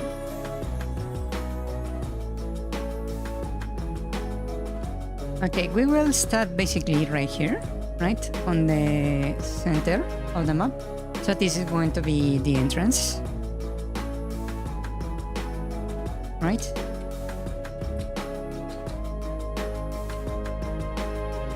Right here.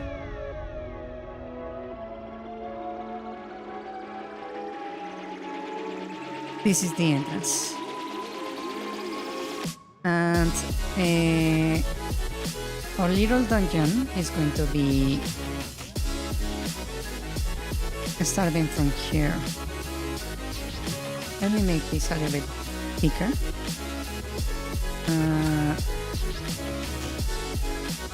Not that much. So this is the start, right? This is our entrance to the dungeon. Now, the kind of dungeon I want to make is a lock and key type of dungeon. That dungeon is going to be very specifically structured. Basically, I want to make it similar to the way the Forest Temple in Ocarina of Time is structured, right? That is basically different wings that fold into itself, right? And you need to have several ways to move around. Yeah? So several paths, several options. You can attack each one individually. That's the goal, right? So, let's see. 1 second. My cat wants to leave the room. So let me do that before he starts destroying something. 1 second. I'll be right back. 1 moment.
Okay, so we have the entrance, right? I want to have the entrance to be basically just the lobby, and then we will move on to a different area that is going to be basically a preamble to the rest of the dungeon. So this will be just a random map as a little buffer between the entrances and the rest of the dungeon. Right? Then after that, I want to have this map that will serve as a sort of what to call it?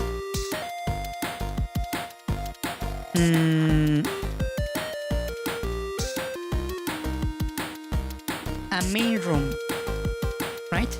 Like this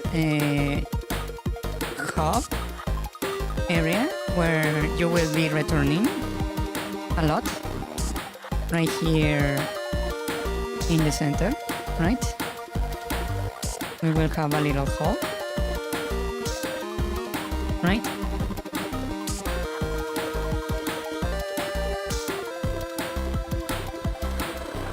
I forget I can actually make straight lines with this software. Right, this is the general structure so far. Now, I kind of want to make is very specific, right? So we need to make this to fold into itself. The last dungeon we hopefully, if I don't modify it, introduce the concept of locked doors, where you need to kill all the enemies to actually proceed, right? You also have the crystals that serve as triggers to open specific kinds of doors, right?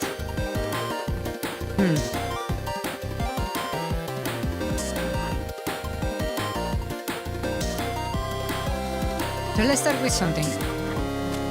First, on this area, I want to introduce the concept of a switch, right? That is the classic Zelda little apparatus that is like this,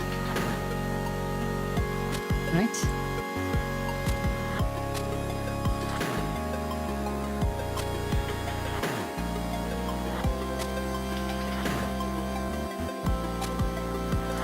Right? The classical pressure plate. Maybe I could make it a literal pressure plate. Something like have it like slightly off the ground. Like maybe that's too much. Maybe something more muted. Right? Something like that.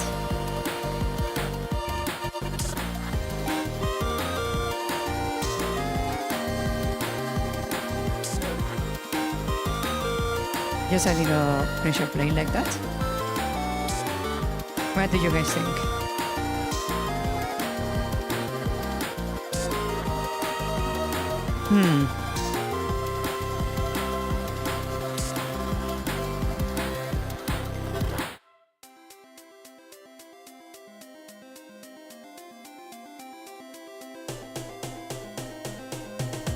Okay, so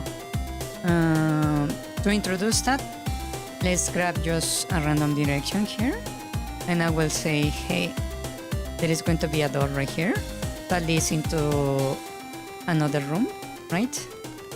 Like right here. And here, I'm going to introduce the concept by placing the pressure plate like in a corner with another door on the one of the extremes that is locked and requires the pressure plate to open, right?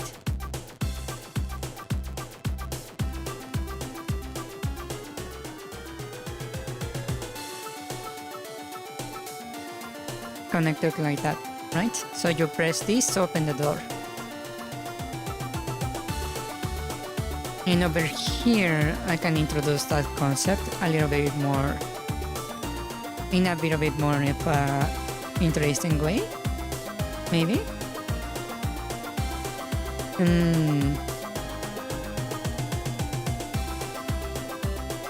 Maybe I could make it a timed trigger. That could be an option, like having the trigger somewhere like here, right? And having a little labyrinth you need to run through to get to the end, right?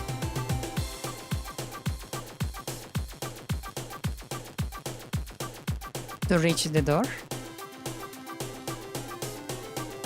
Just to introduce the concept of time locks for the next area, right?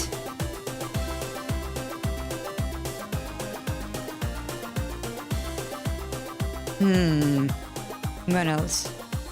We are playing with that, right?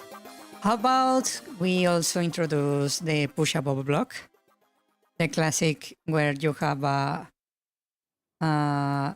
trigger that you cannot really trigger by yourself, but you need to push a block into the trigger to be able to switch it, right? You need to push it into it. We could introduce that concept. Maybe first introduce the pushable block. That would be a better idea. Right? So maybe I could have a little room right here where basically it's a puzzle of pushing blocks. Right? We could have a door that is behind a bunch of blocks. Let me change the color right here.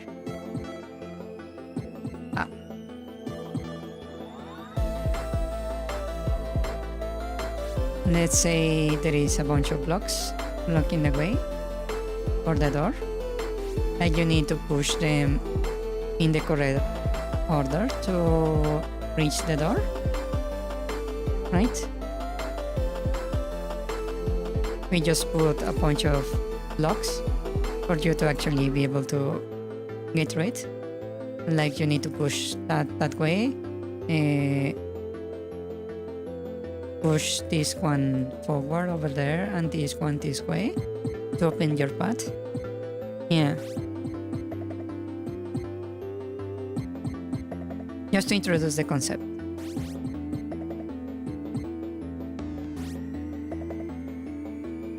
Right?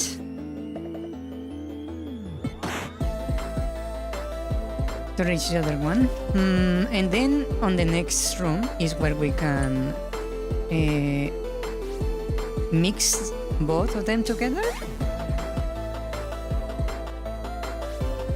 to have the pushable block into the switch. So we could have a block right here and the switch over here and a locked door right here.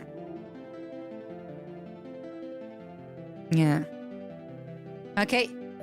Don't worry about it, Michael. Thank you for coming. Thank you. Something to have the concept related between both of them, right? Good night. Good night.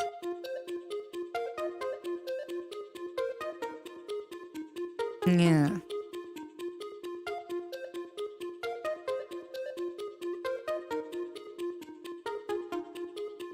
What else?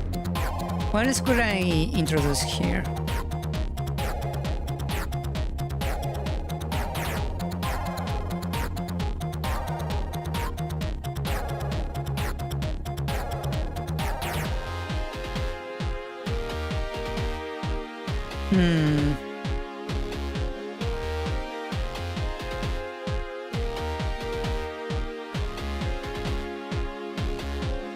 Combat? Alright, I need to introduce combat.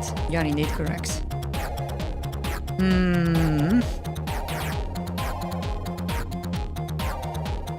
Yeah, this is just a bunch of puzzles. You are indeed correct. I need to interlock this with combat. Well, we have this little area that I can do anything with. So I could place enemies right here. Like, what symbol I could use to mark an enemy?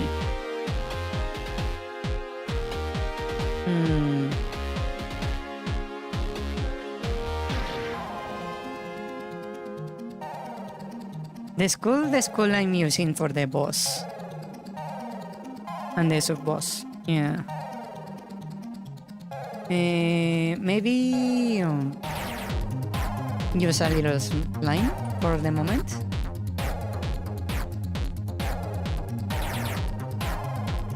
To mark enemies. We need to put one right here also.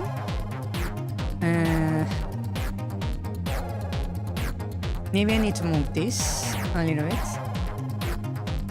to take care of that. I can move this over here. Right, and we can place a little combat counter right here.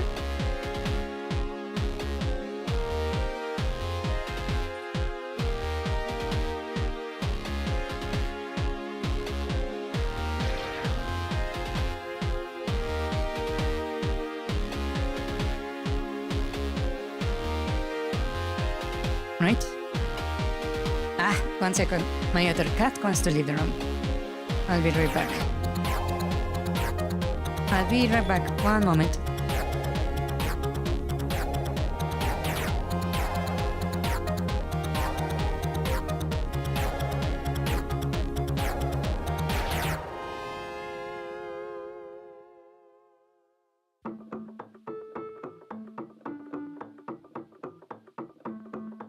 Okay. Let's continue. Okay, so maybe I should give another combat after this one. I will check the combat later.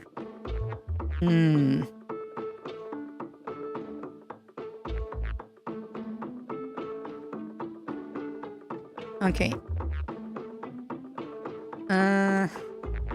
This one needs another bit of combat before that particular encounter.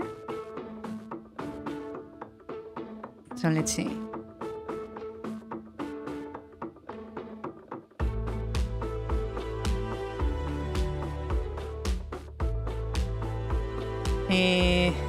We need a bit of combat right here. Do we?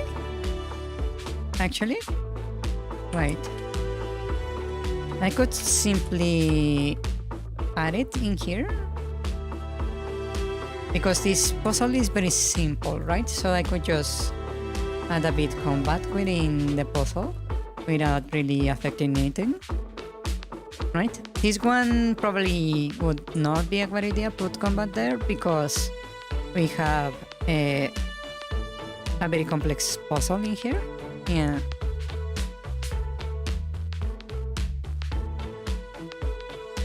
What else? So we introduced basically all these concepts, right? At the end of this, we need to give a reward, right?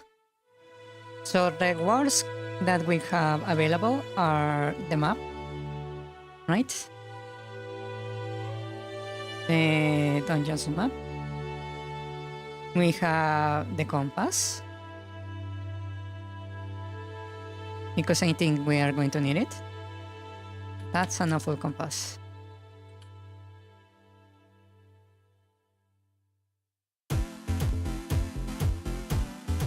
Right?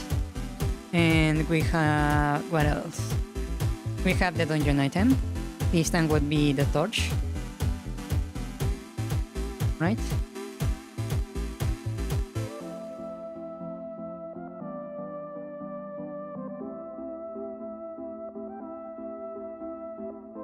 What else? We could give keys. That's another option. Right? What else?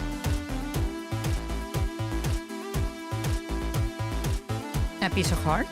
That's another option. Simply a piece of heart. Right? What else can we offer as a reward?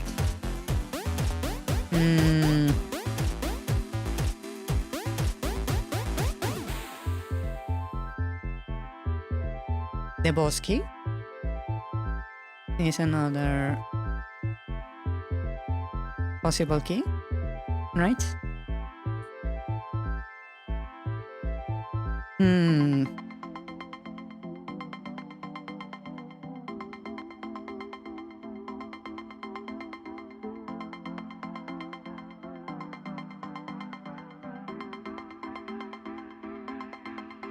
Yeah.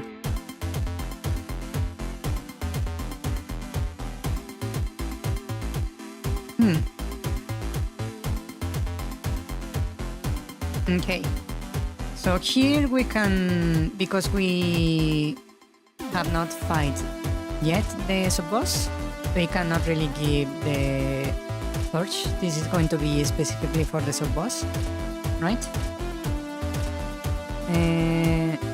So I believe we can choose between the compass and the map in this particular option. Yeah. But maybe it's a little bit far from the entrance, given that this is the second dungeon, right?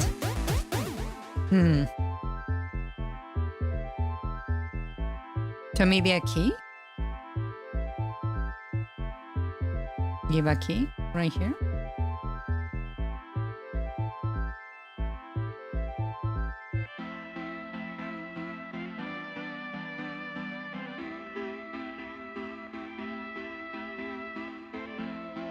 For the map, maybe...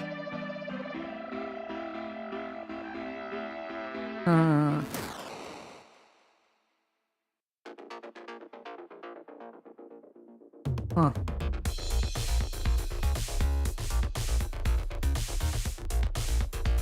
We could offer it a little bit closer to the entrance. Yeah, I'm just trying to create a path first. You will see what I'm going to do next. Well, let me do it right here, right? So basically, you can see there is a bunch of rooms that I created, right? But you can see most of the rooms are not well paced. Basically, we have way too many rooms, right? Expanding too far over here. So if the player is over here, it's going to be a pain to go back over here, right? What I'm going to do here is very simple. I'm going to fold the rooms into each other. Because remember on the deco tree, we had a room where basically was structured like this. You basically fell from here, right? And you had a little switch with a torch that burned a spider web right here, right? A platform. Then shallow water, a structure like this, right? And then you had another little area with the door blocked by a spider web, right? And then on the other side of the room, you had basically blocked right here to push down to basically make a shortcut in between these two areas, right? I believe the way they made this room in particular was by grabbing two rooms that basically had nothing on one side and merged them into each other, right? Seeing the structure of this makes me believe it was made that way. Right? So my idea was basically grab these rooms and just collapse them into each other, if you know what I mean, right? So for example, I could grab this right here. You can see there is a little option to go up or basically, excuse me, here there is only a switch, right? It's a very empty room. So what I can do here is basically combine these two rooms like this. I can grab this, right? And put it over here like this. And then I just delete this wall right here.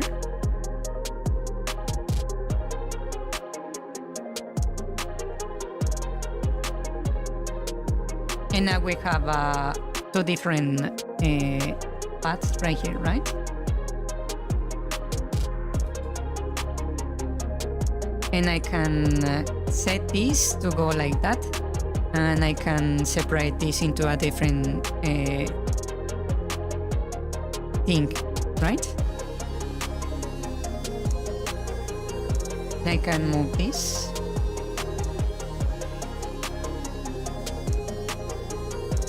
Basically, like this. To continue the path right here, and then I can use this for something else. I can take advantage of this little room right here for something else. For example, I could put the map right there. I can literally just throw them up right here. Behind a little simple puzzle. Then you have to go back right here and continue your path, right?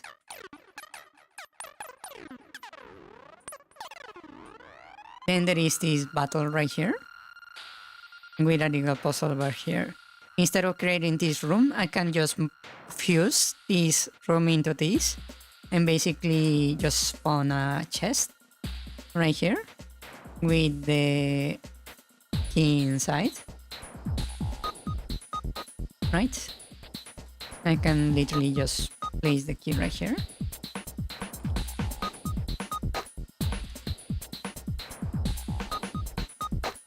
Ah.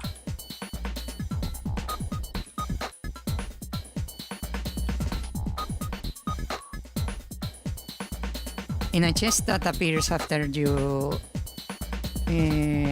solve the puzzle. And that literally cuts down a big chunk of the what call it? The dungeon, right? And for this to make it even better, I can move this room from here over here. Right? Let me just flip it. Not like that. Like this. Right? Like this.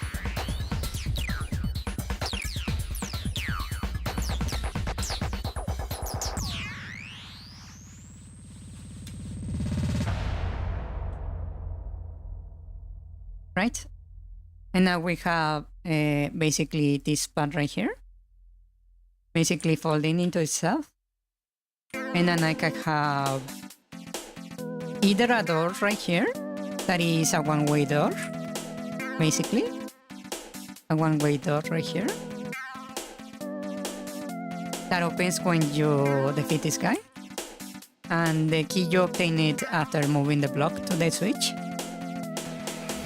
Right? And this is making the dungeon more interconnected. When I just fold it into itself.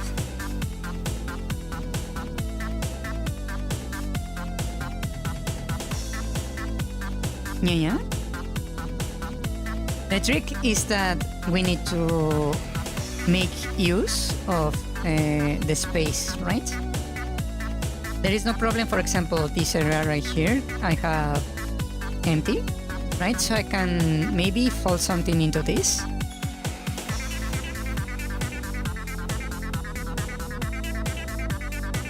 Basically, I got this idea from the way they structured the deco tree, right? Where you basically design rooms by themselves, even though they are basically empty. And then you take advantage of the emptiness to basically fold the rooms into each other to make a more interesting dungeon. Yeah?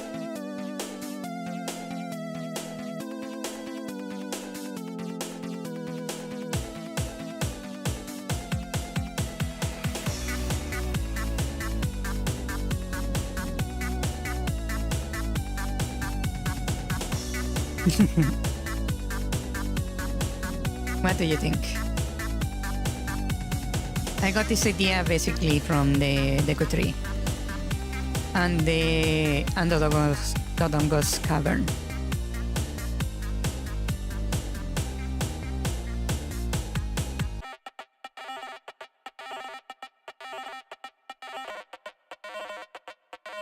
It's interesting. Okay, so we have this mechanic done, right? The next thing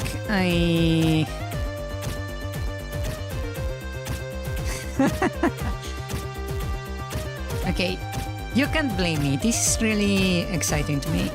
It's like literally what I like to do, so... Excuse me if I'm a little bit hyperactive. Yeah.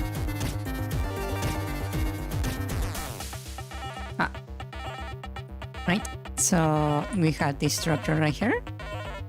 Let's see. What else? What else? We have a key now, right? So we can give it another path to go using that key. For that, we can make a little extra.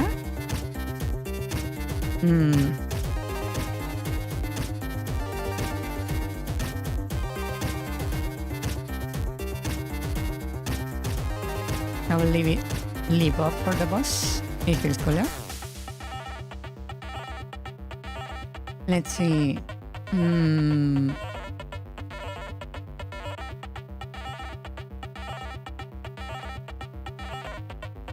How do I handle this?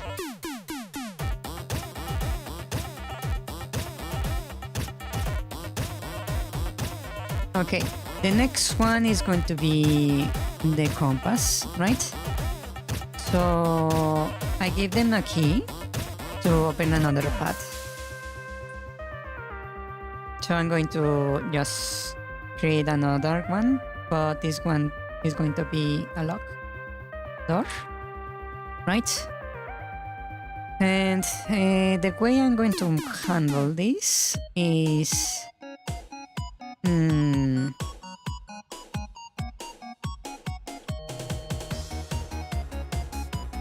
what would be an interesting structure here?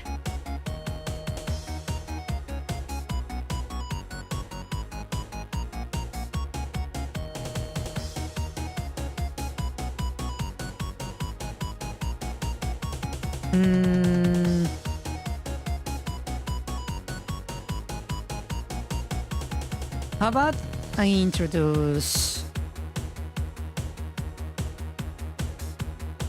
one-way door straight into combat? Oh, a force encounter. Yeah, that could be an option. A force encounter. But it cannot be one with the key. Or should it? No, it can't be.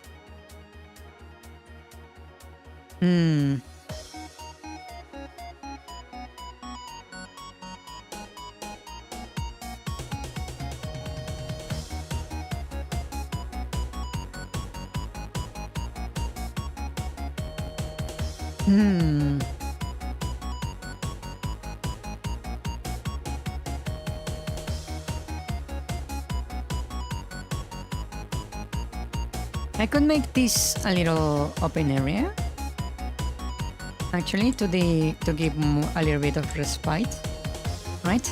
And then I can give the combat encounter right here with that one-way door, right? And then we provide another one right here. This would be a combat encounter. Yeah. Here I could leave it like that. For now, I don't know what to do with this for the moment. Then we go over here and we need to place the compass somewhere, right? So I could place the combat right here, the compass. You have an idea? What kind of idea?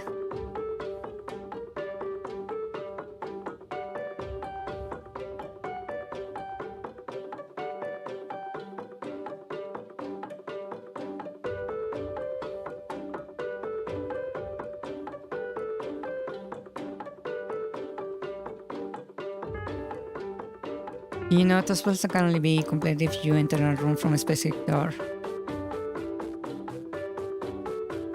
Oh, you mean the ones that are oriented in a certain way? I could, for example, make a trigger that switches something on the dungeon, but that starts to make the dungeon more into a puzzle box. Oh, a block that can only be pushed from one direction? Yeah, that can be an option, yes. I could, for example, at one that can only be pushed from one direction.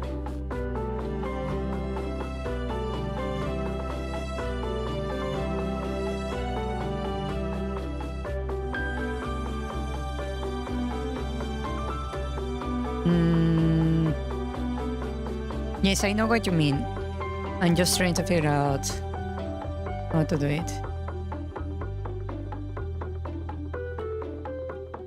Oh, I see what you mean.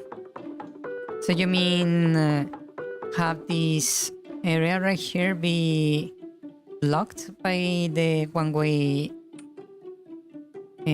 block, basically? So like having a block right here that can only push in a certain direction, right? Like this. And we can place a door right here. Yeah. Yeah, the one-way block is a really nice idea, actually.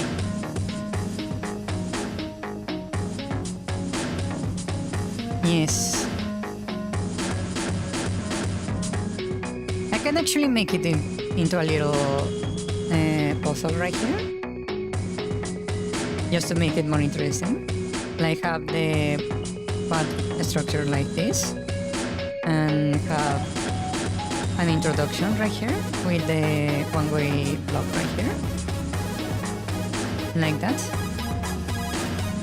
So you push this to reach the door, then go into encounter, get the compass, and then go down right here to this door and this room. We don't know what to do with yet. This probably will need to be a puzzle. Yeah. Actually, a puzzle involving the push blocks would be a nice idea. Yeah.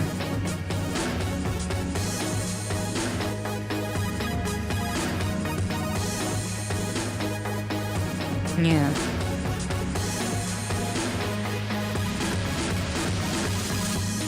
Or just push a little edge to the block to block the block from being pushed. Move it, right?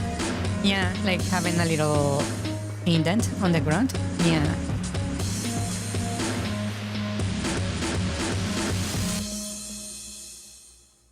That's actually a really nice idea. But that would mean I need to make sure the block can only be pushed and cannot be pulled. Yeah.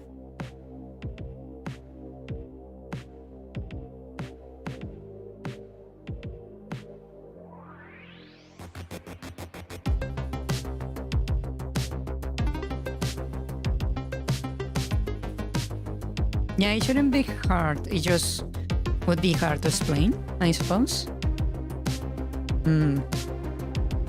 Also, if I can put these intersections, it can make the puzzles more interesting. Yeah. For example, I can have a switch right here in the corner, right? And have a block that can only be pushed in a specific direction, like this, and then have another one right here that can only be going into a specific direction, and build like this the little puzzle, right?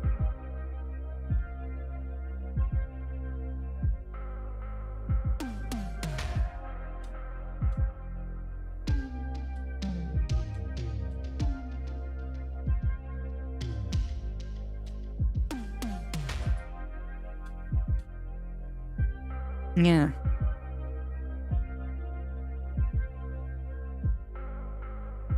Or make it a can only move the block by striking it. That's another option, yes.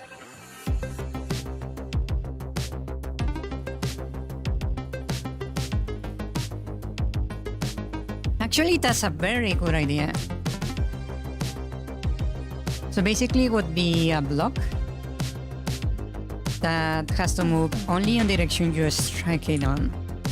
So that means it would have like some kind of switch on the side that when you trigger it, it will push the block in that direction.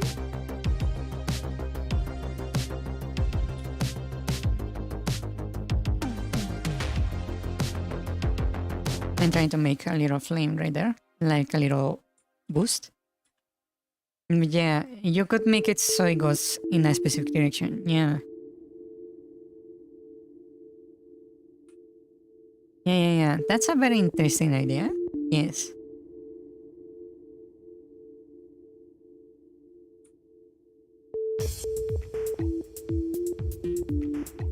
So we will have a pushable block and we'll have a strikeable block.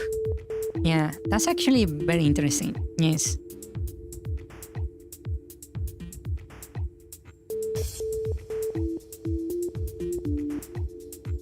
Yeah.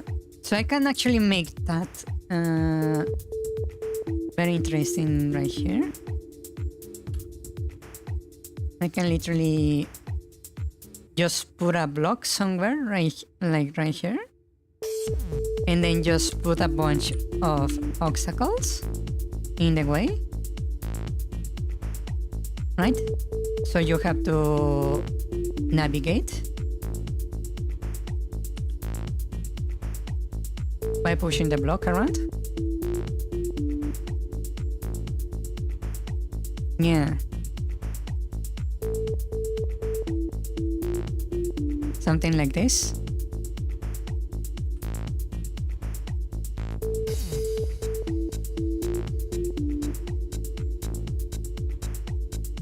It goes right here. Actually, I can maybe make it more interesting if I set it like this. I place this and maybe put a little hole in here. And this has to go through here. So I can make maybe a little indentation right here to stop the block. So it goes over here from here. Right here to the right. Right? That would be the structure. And I can move this block over here. Right? So the solution would be something like this, where you push the block right here, from here over here, from here to the corner. I need to put a stop sign right here. So it would be like something right here to block it. And then it goes from here to here, from here to there, right here, all the way over here. And to strike it up, you need to strike it down first, and then come around and strike it from here to push it upwards to the bottom, and then that opens the door. Yeah. That's a really nice puzzle. Very advanced puzzle. Yeah.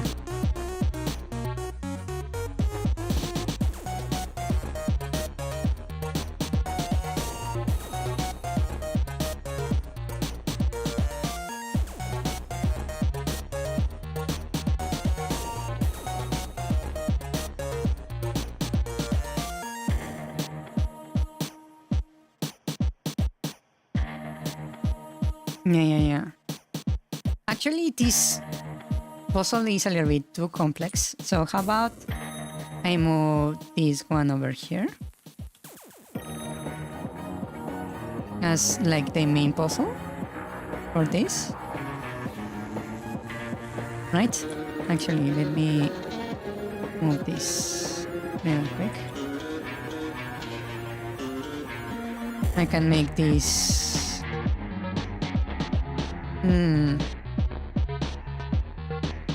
the main puzzle. First I need to make one that is a little bit simpler than this one. So maybe I will put the compass. Instead of putting it there, I can put it right here. at the end of the whole ordeal, right? Ah.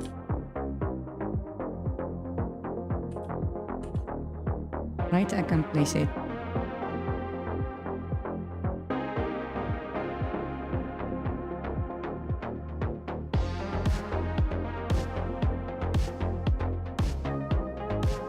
Right here. At the end of all that. Yeah. Battle, puzzle, puzzle, puzzle. This is a puzzle, then battle, then this would be another puzzle, maybe a little battle. So I could maybe put a little puzzle right here. In basically I will add maybe a couple of stoppers right here. And then I can put the switch over here. The block would be right here, right? And I can put some like a little hole right here that blocks the area, just to make a little simple puzzle in this area, right there. And I will put battle. You need to get rid a simple battle right here that is there just to annoy you a little bit, right, like that.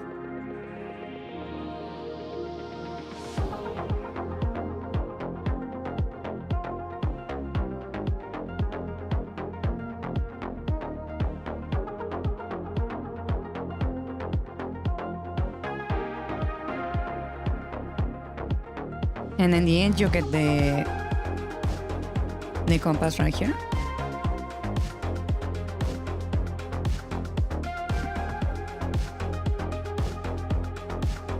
Yeah, that's actually looks like a very clean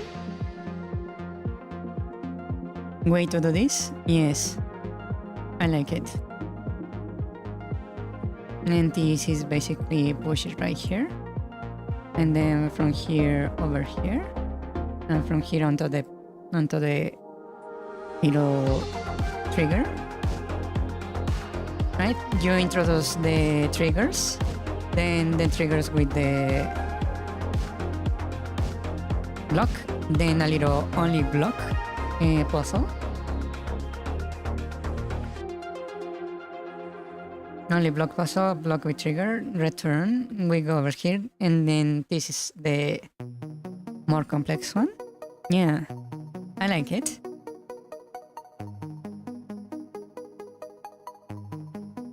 If the compass is the only reward, that means this area is optional. Yes, basically.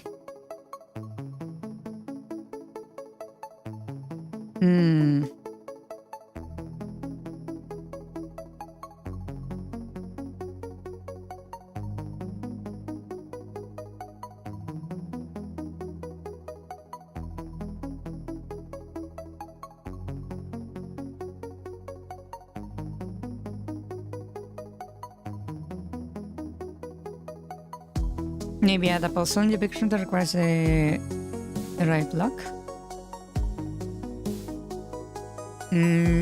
Yeah, that would be a good idea, actually.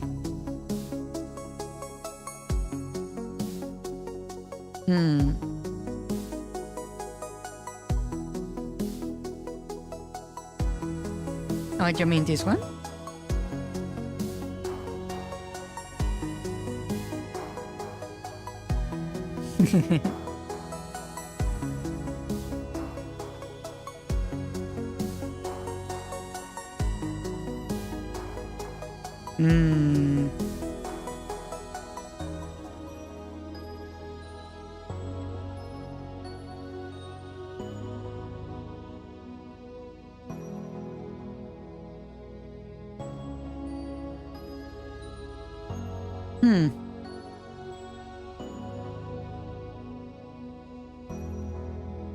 The player will have to do the loop to be able to complete the puzzle.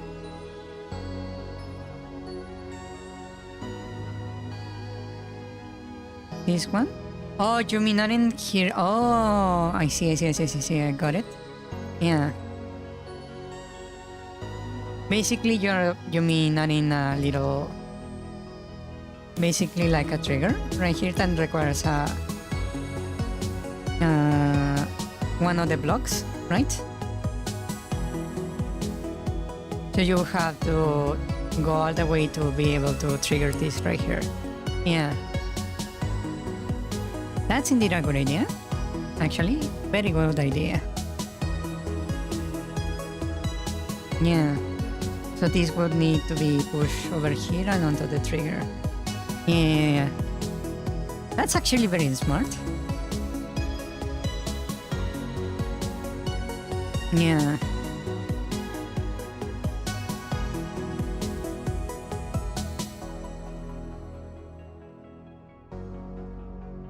You will replace the puzzle and button with combat? You mean this one?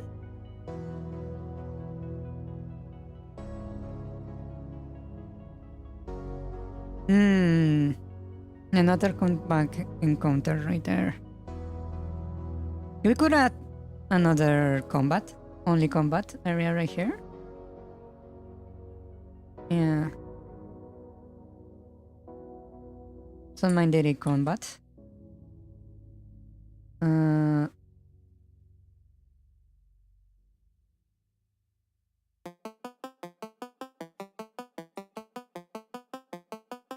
I'm trying to structure this in my head.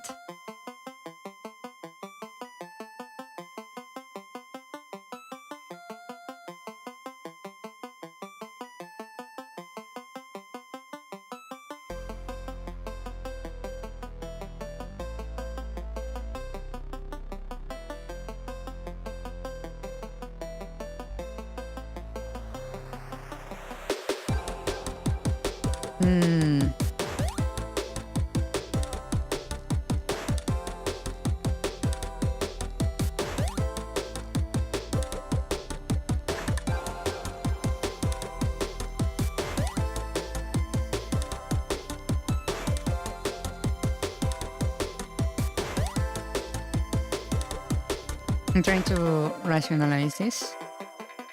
My brain is trying to. I'm trying to restructure this.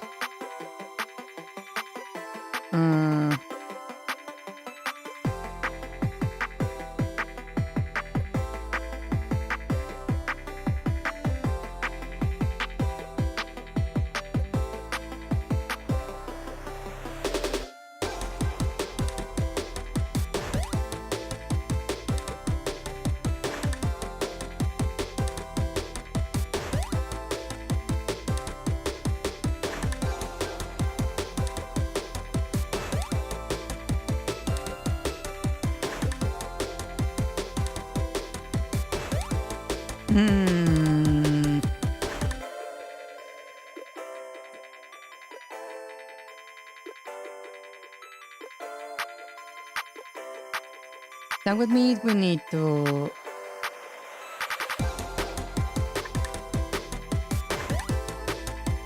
do it like this, have a little bit of combat right here, right? But that means I have to move the combat over here. And that's just creating random rooms for no reason.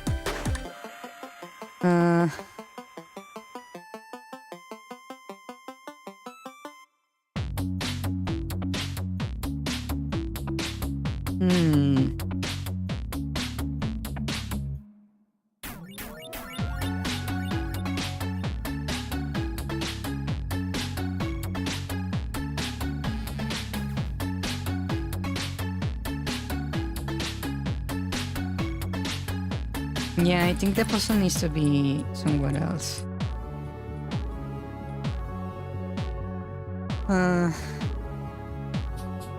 Actually, I got an idea.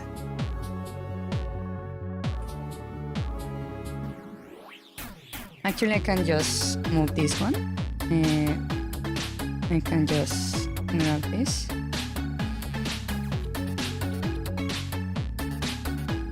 Right here. Right? move these over here.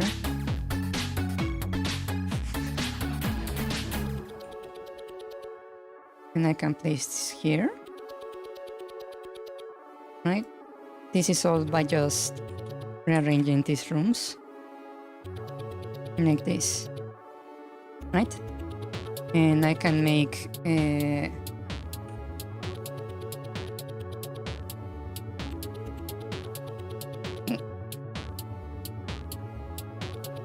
right, I can make this the one-way door right here. It's just a random door.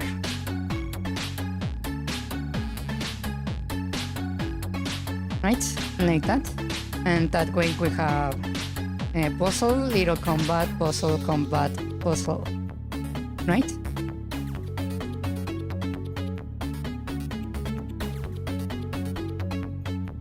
That structure makes more sense. Right, right.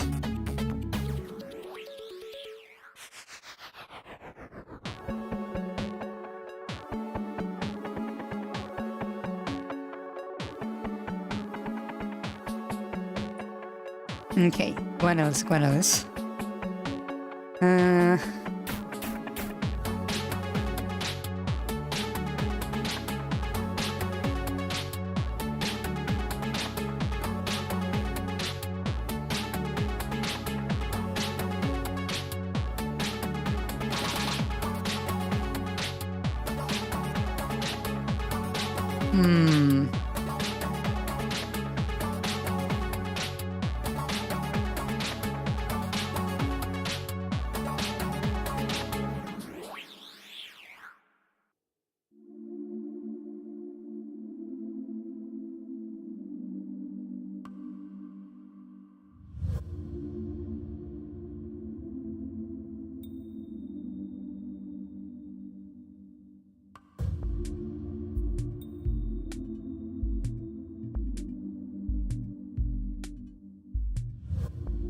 Okay, that's the compass. And this trigger, we still don't have an answer for this. We don't know what this trigger does. So I could simply open a door or create something. Like I could, for example, just spawn a little chest right here with a key. That's an option. Right? So I can literally put a key right here.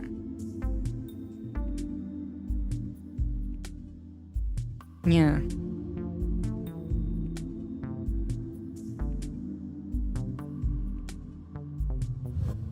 As a reward.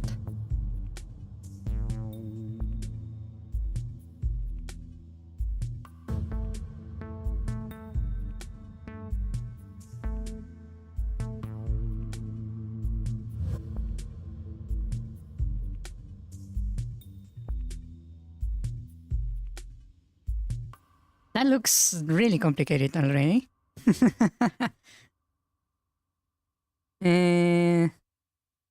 I believe we need a few more keys. Yeah. Okay, so let's make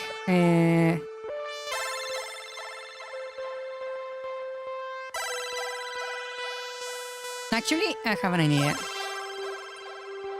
You see this key that we put right here? That's very nice and all. But you see this room right here? I feel like this is a little bit too big. Maybe we could move it to make it more clean. So I could put something in here. Like literally create a little division right here and put a door right there. I just know what to do with that little area.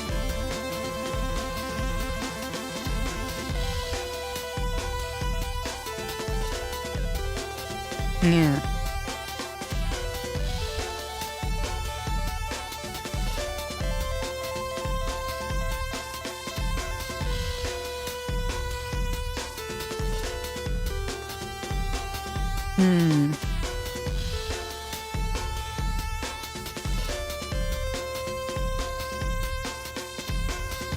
At every section, you enter with no keys and leave one key. Yeah. Basically here, you go and get a key. Yes. You also get a map. Yes, very easily. On the second, enter with one key and leave one key. Yes.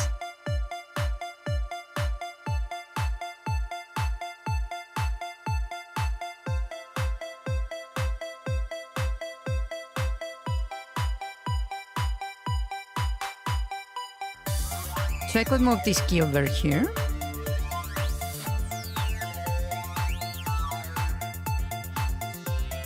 You did. You got the map on the first section and the compass on the second section, right?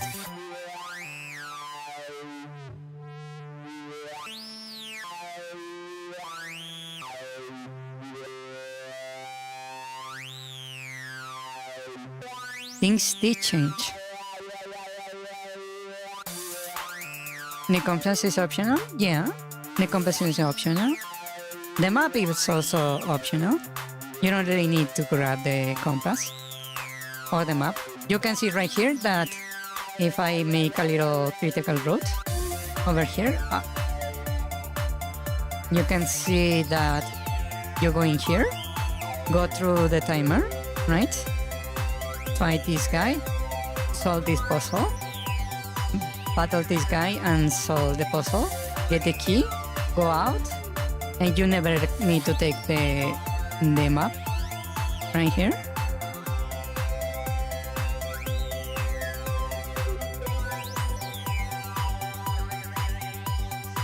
This whole second section is optional, yes. Once you get this key, you don't actually need this one to continue. Yeah.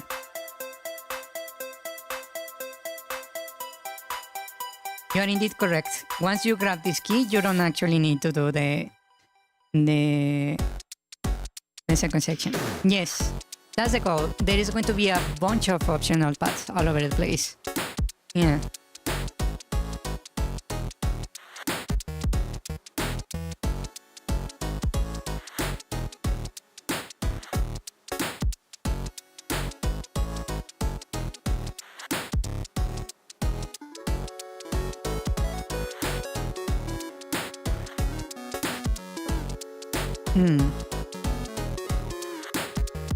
I don't know what to do with this little room right here.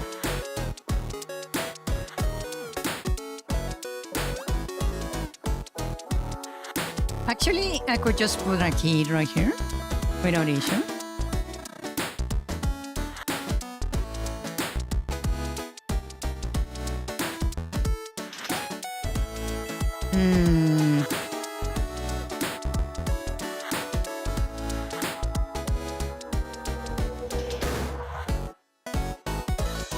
Yes, that means the player can actually bail lock out of this. Currently, yeah. If they use the key somewhere else. Yes. That's the tricky thing about doing dungeon design. You need to be very sure there is no way to soft lock yourself outside of certain areas of the map. Yeah.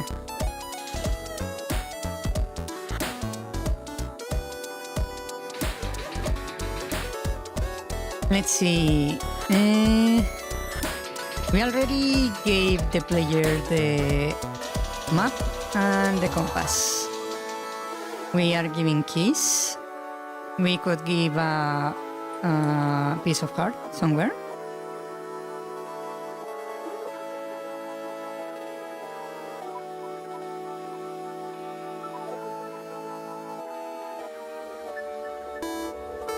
Actually, I could make something very, very silly.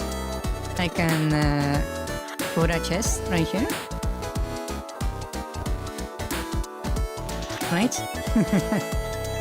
And what I'm going to do is basically come over here and actually let me just put the piece of card in here.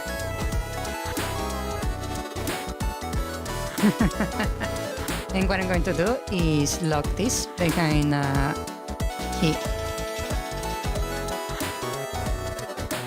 Yeah. Yeah, I could make it so the puzzle unlocks something on another room.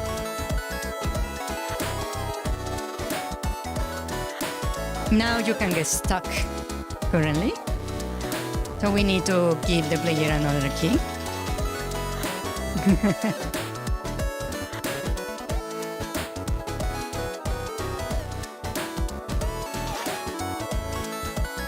Right?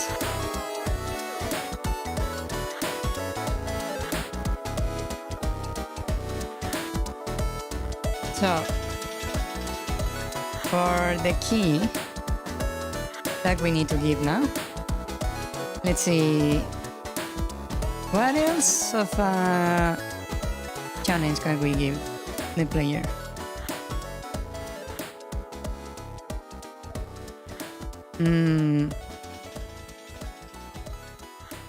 You will take the key of the second section? You mean move this one?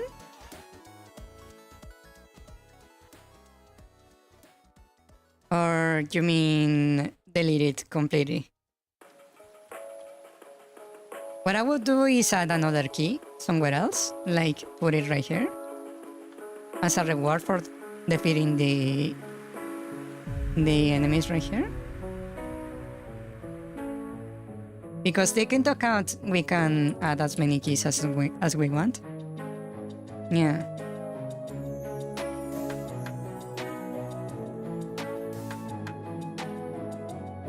So I can literally just grab this guy and just put it over here. Actually, let me put it up here, like that. And now we have 3 keys.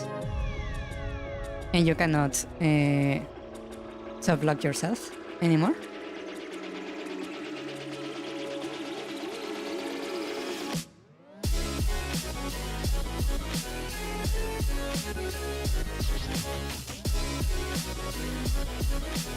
Okay, what else? What else?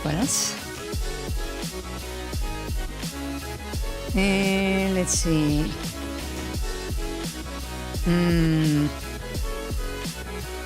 You can soft lock yourself, Isabel? How?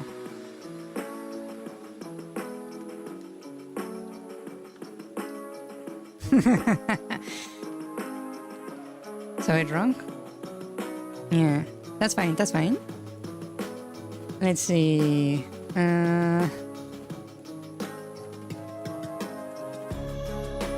That's just like half of the dungeon. So let's go over to the next half. We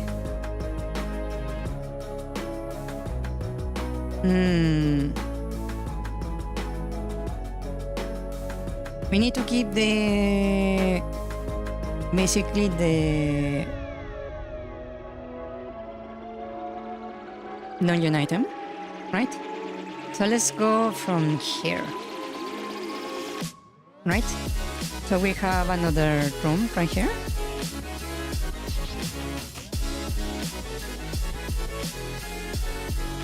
Right?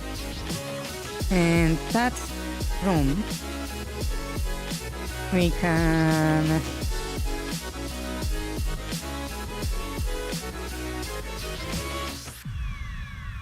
what do we do here? I can have a switch here. And maybe a block right here for you to push down. Right? Just as another example of the mechanic. Right?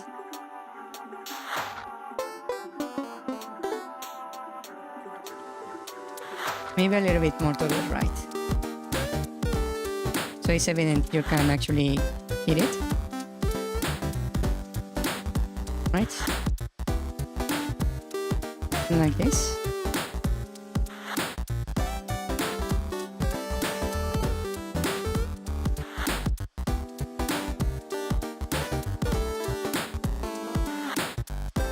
And we can put this one behind the lock if necessary. Right?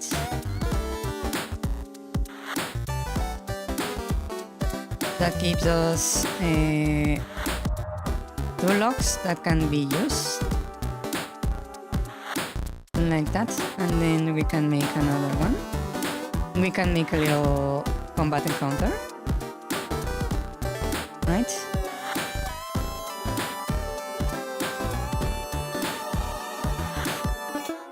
Yeah. And here I kinda want to divide the room in 2, right? So we have a little battle encounter and a door. Let me make the doors that are going to be locked behind the enemies red.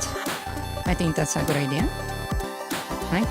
So these are supposed to be locked by defeating the enemy, right? And we can make the puzzle doors blue, like this. Actually, this is going to be a red one.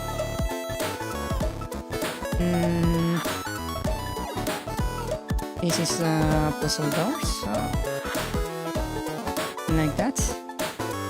This is a puzzle door also. Yeah.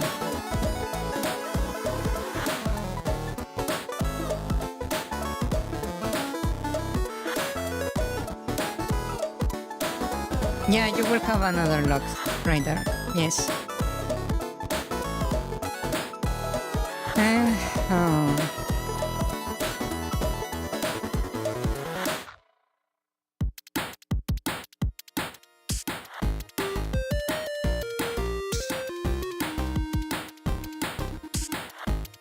Okay. Yeah, I'm going to add a key to the item room. How about here? We create a little lockable right here. That can only be pushed one way. And we can add a little switch right here.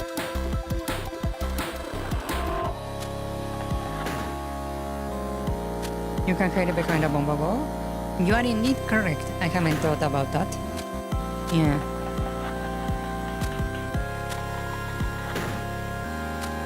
And we can place another key over here.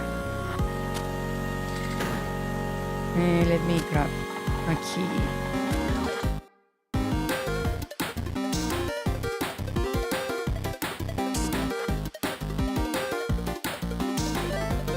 Like there.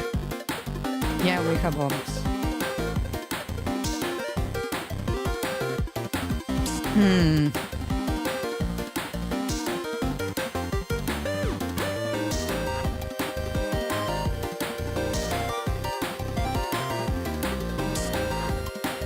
Oh.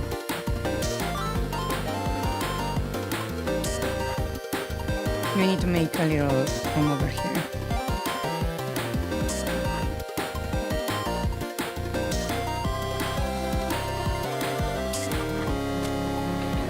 One second. Someone is looking for me. I'll be right back in a moment.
Okay, I'm back.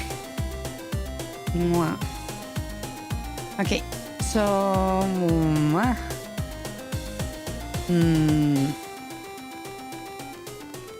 yeah, I forgot we had bombs.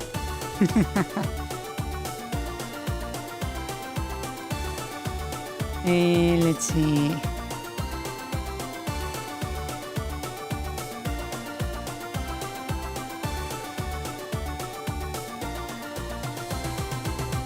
We need to put something here. So we have a combatant encounter, right? So this should be a puzzle.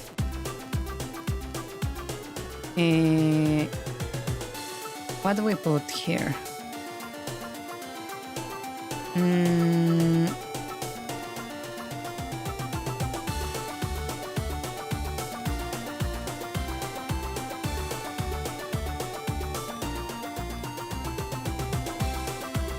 Ooh, I have an idea. A very weird idea. How about we have this weird puzzle that is going to be very funny. So we have a block right here, right? We have these things to stop the blocks, right? And we're going to have one block that is like right here. Right, and let me move this a little bit higher, and this a little bit more like. Hola, Spy, bienvenida. And another one right here. Right. So the goal is there is going to be a switch.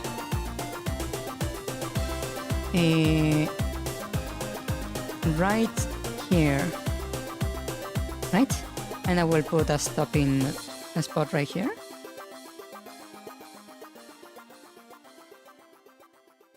¿Cómo están? Bien, bien. Muy bien. And maybe move this one a little bit higher. Like this. And have another block. Like right here, right? And it will have also another stopping one right here on both sides. So what you need to do is use something to push the block this way. You can push it yourself, maybe, over here, right? And you have to use, for example, a bomb to push the block one final way, this way, and as it passes through this spot, you need to push this one forward to get stuck right here and then push it onto the switch. What do you think about that puzzle?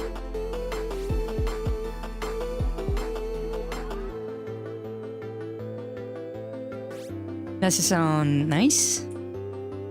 A bit too difficult? A bit too easy?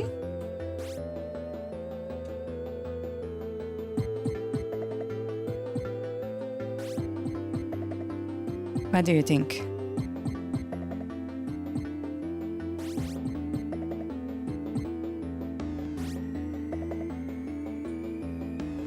And I can move this key. I can move this one over here. Actually, no, I can just leave it there. Right? You will introduce moving blocks with bombs and first? Yeah, I suppose. That should be better. But how would you introduce that? Is the question.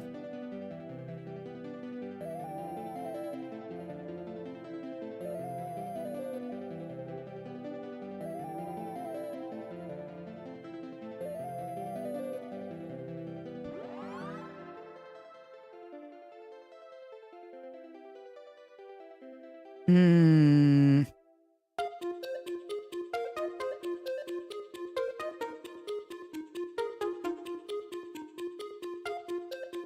Yeah, the player is not the only source of bombs, yes. But having an enemy that throws bombs in the forest is a bit out of place and doesn't match our current list of enemies, sadly.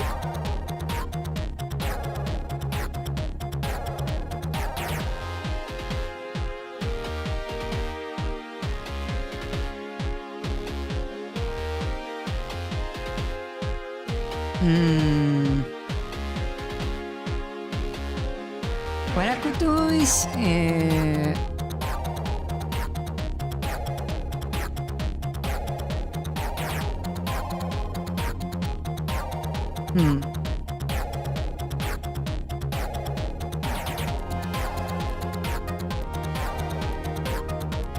maybe show an example. For example, I can move this thing over here.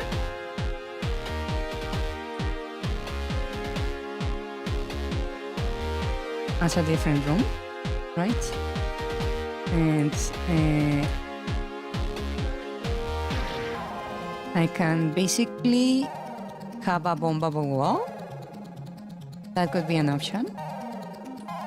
Since we were talking about that. Have a bombable wall, right? And have a couple of blocks that serve no purpose right next to the wall within the explosion radius, right?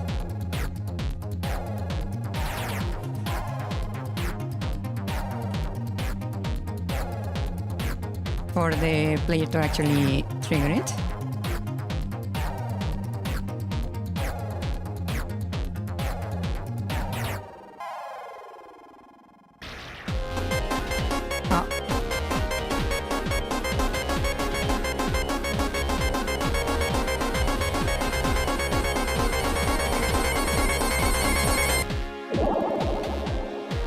Missile array. Okay. Maybe introducing a block that returns to its original position after a certain amount of time could be another option. Yeah.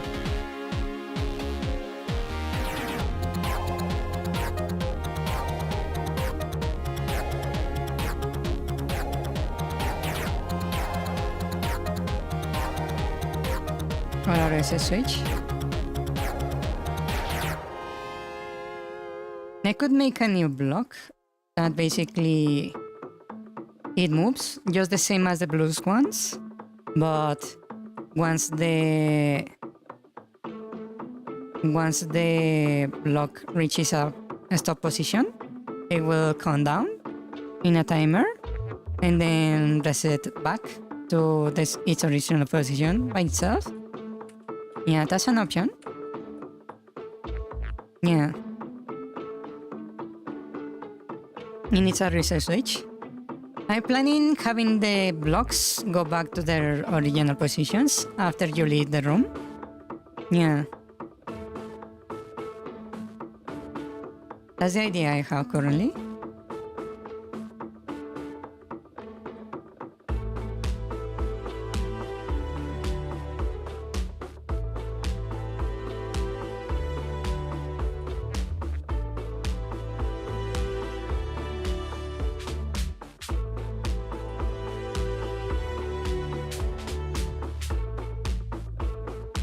Unless they solve it, it resets? No, I was planning even if they solve it, if they leave the room and come back, they have to do it again. Because I'm not planning on having the player having to return to the same location over and over again. Yeah.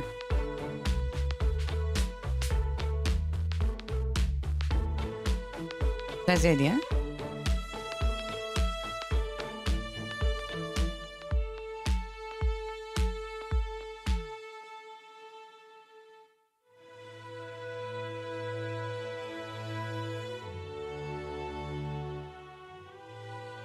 What do you guys think? Or should I add a reset button? Or have it be permanent once they solve it? They basically just succeeded.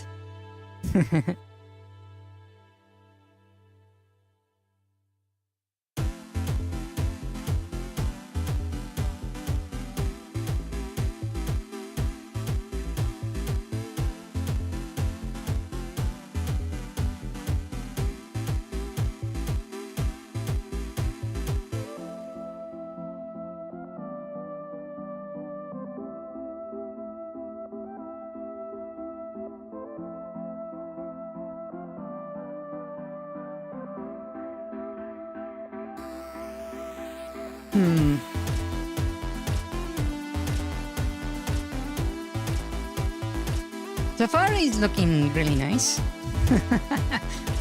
This place.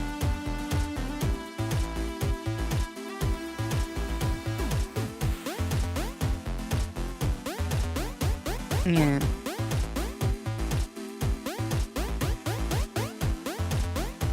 Well, I can add a new cube, just in case. The one that it resets after a certain amount of time, to make a few more extra puzzles.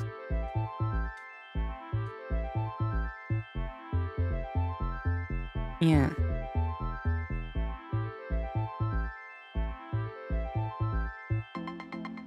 Also, I could make it... Yeah, I probably should make these...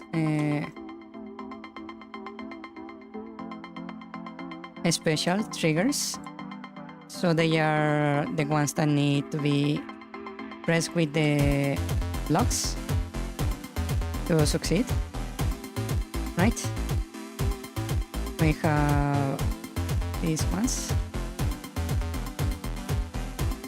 Or the one that needs to be pressured with the block. Right?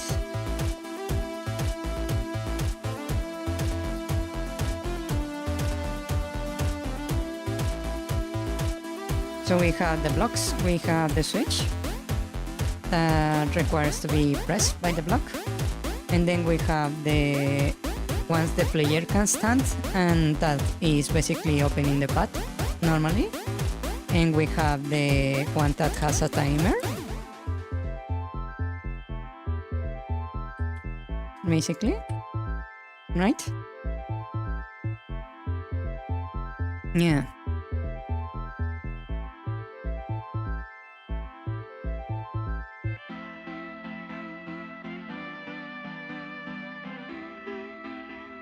This is looking pretty good so far. I like it more than the ship already.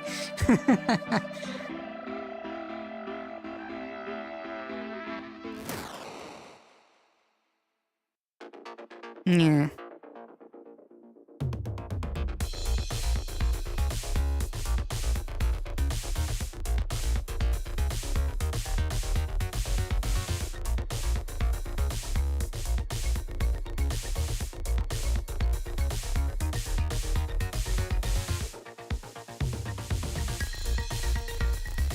Okay, I suppose I will stop here for today.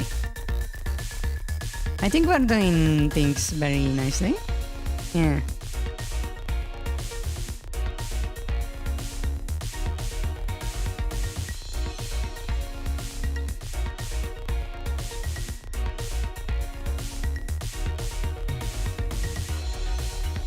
We have 3 locked doors.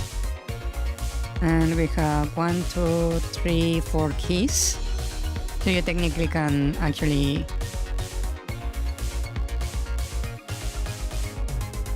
you have an extra key so far. Yeah.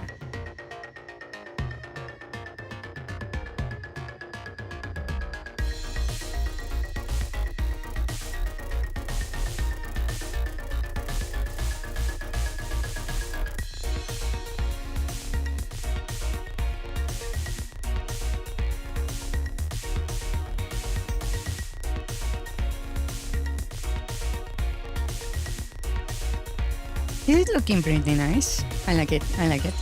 Okay, let's stop right here.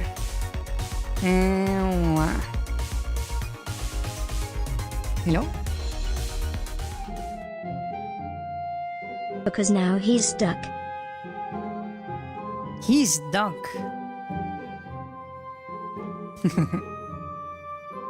Yeah, also So this dungeon is more puzzle-oriented than the first. the prototype is exists Column. now. Yeah. Yeah. Do you think this dungeon is a little bit too complicated to be the second dungeon? I'm starting to think maybe I'm overcomplicating the second dungeon. Yeah.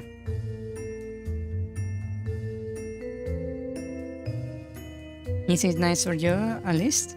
Yeah, but for the beginner, it might be a bit overwhelming. I don't know.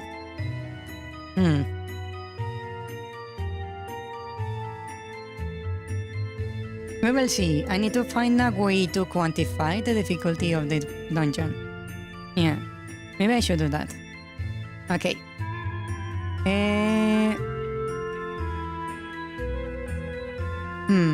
We need to find a noob. Yeah. Okay. I will figure out a way to quantify the dungeon. Yeah. Okay. We need a metric, basically. A difficulty metric. Okay. Okay. So let's end it for today. We'll continue this on Tuesday. Yeah. Okay. Good night. Bye-bye. Good night. Colux Finches doesn't know anything about games. It's not that difficult. Believe it or not. If you are willing to step into the street, it's not so difficult to find. Yeah. Good night. Hasta mañana. Buenas noches. Que descansen. Good night. Thank you for coming. Good night. Bye-bye. Good night. Bye-bye. And bye. Good night. Thank you for coming. The prototype is available if you guys want to play. Yeah. Good night. Bye-bye. Battle, greater than puzzle, greater than battle, greater than puzzle. Okay, but if the compass is the only reward, that means this area iOS optional is. Maybe add a puzzle on the big room that requires the right blocks, not that one. The other big room. Because then the player would have to do the loop to be able to complete the puzzle. I'd replace that puzzle on bottom right with combat though, to keep the intercalation. Move that puzzle somewhere else? I don't see any reason to keep growing right. Yes. And compact. Wait. After the first section you enter with no keys and leave with one key. In the second, you enter with one key and leave with one key. With nothing changed in terms of progression. Okay, but then the compass is optional. This whole second section is optional. Okay, let's say you grab the second key and use it. Oh, it's intentional. Sorry, wait. Does that mean that the player will be locked out of this section forever if they don't pick the right door to unlock? Can you make it so that a puzzle unlocks something in another room? Oh. I'd take that key off the second section. Second, yeah. As long as it is behind a locked door, it can cause a soft lock. Oh yeah, that would work too. Wait, no. You can soft lock yourself still. Oh, NPO, sorry. I saw it wrong, sorry. Oh frick. By this design, the whole right part of the dungeon is optional. And a soft lock, so this dungeon is more puzzle-oriented than the first. If the player uses one key on the heart and then one on the item root, we'll have another soft lock. Add a key on the item root. You can hide it behind a bombable wall. We have bombs, Holem, Ola, Komotan, duck emoji, Ola. Sounds good. I'd introduce moving blocks with bombs first. The player is not the only source of bombs. Maybe have something else show it to him? Like a chain reaction, yeah, time alert. Bread. Or a reset switch. Parry. Yeah, needs a reset switch. Yeah, that's good. Oh, unless they solved it resets, indeed. Lot of blocks. It seems nice for me at least. Maybe. We need to find a noob. Good luck finding someone who doesn't know anything about games. Good night everyone. Hasta mañana, D. Old people. Bread. GN, good night. Croissant. Banana emoji. I defiantly didn't just arrive. My sprinkler goes like this and comes back like did. Crazy. I was crazy once. They locked me in a shoebox. A shoebox in September. A shoebox in 21st of September. And 21st of September make me crazy. Crazy. I was crazy once. Cat, big black square, cat, big black square. Nyanyam nyanya jun ianya do no nyarabida nyakunyaku inayanyaku nyanya han nyanya di nyaninaku nyarabiti nyaganya game. Honeybee emoji. Eyes.